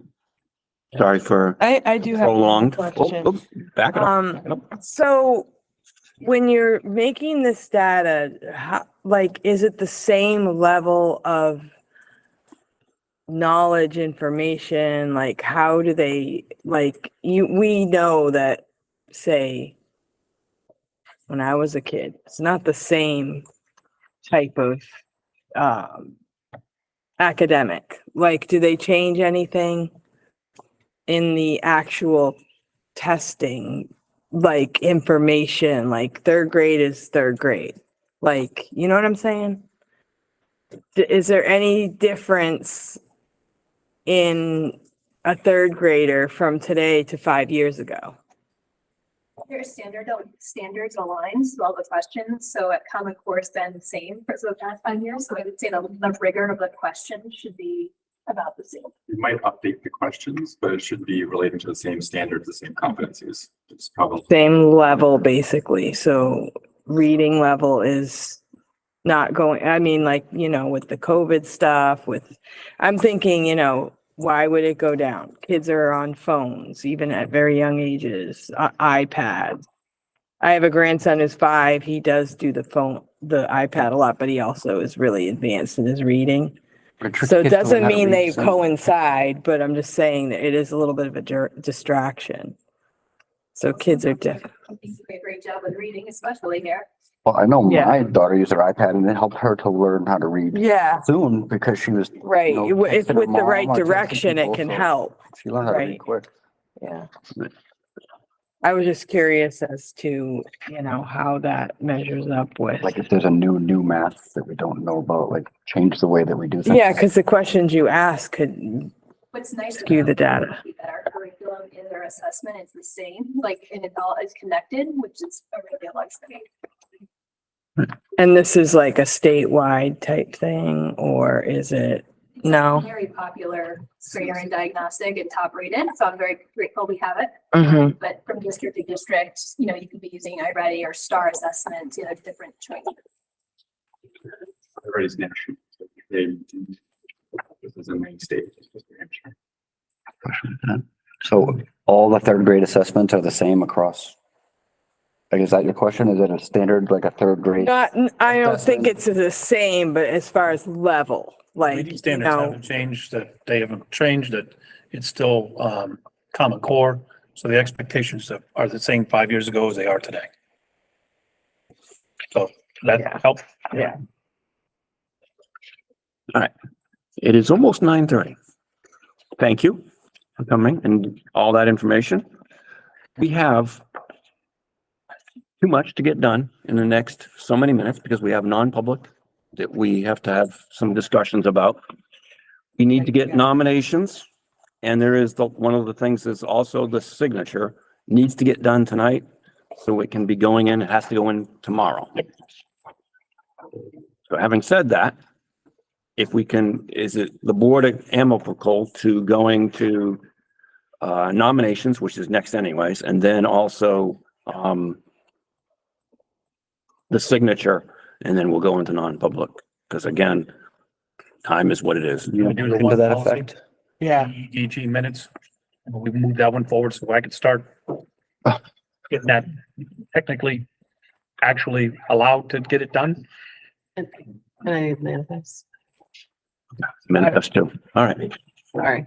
Go ahead. Yeah, why don't we, Yeah, I would also, we had people show up about the IKA-R.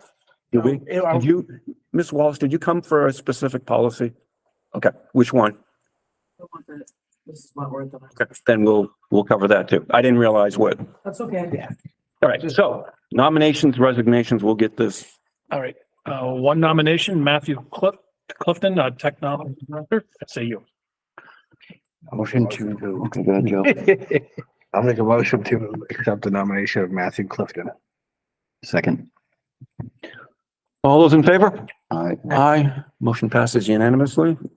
I have one resignation, William Van De Veen, RHA's Technical Education Teacher.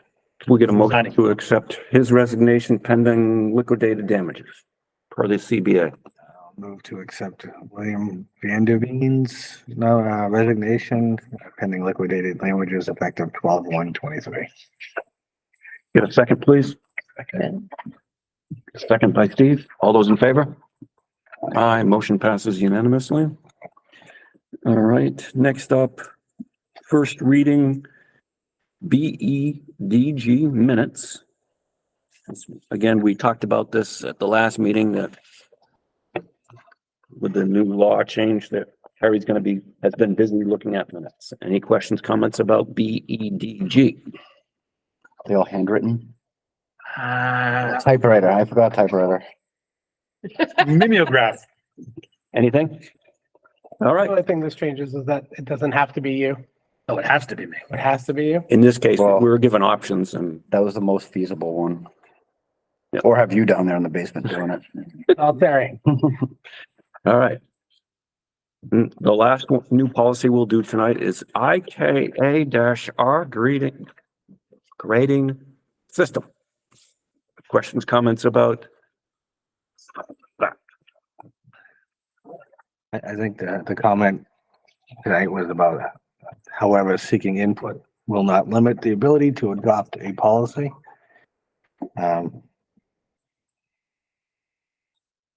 I just would like to get the policy committee's view on why they put that in there. Yeah, the policy committee talked about this in relationship to that. the board has the ability to yay or nay anything that comes in front of them, and has the ability to modify anything that comes before them, except for where we're restricted by statute. And we just wanted to make sure we had that ability. It doesn't mean we're gonna do it. It just means we have that ability. Right, and as the other policy committee member, I echo that sentiment that, you know, if we're by statute given the authority to do something because we solicit opinions, doesn't forfeit our right to ultimately make that decision. Like he's saying, not saying that we won't, but that's just my opinion. If that makes sense. Anybody else? Maybe it's the way it's worded. That, because it says, however, seeking input will not limit the ability. And I, from what I'm hearing, it's just, I mean, we can override a policy at any time anyhow. So it's not like we can't say yay or nay on this on particular one. something that comes to us no matter what. I mean, if it's coming to us, we're either yay or nay. I mean, I don't think it really matters. But the other part is that it gives us the ability to modify what is in front of us tonight. That policy specifically. Go ahead, Cindy. I just don't understand why it's a problem. Like Having the line at the you're the person who spoke, and I don't really understand the problem of having that in there. Isn't that what they don't want that in there? Right? How much can I say, Terry? Excuse me? Not a lot. I say.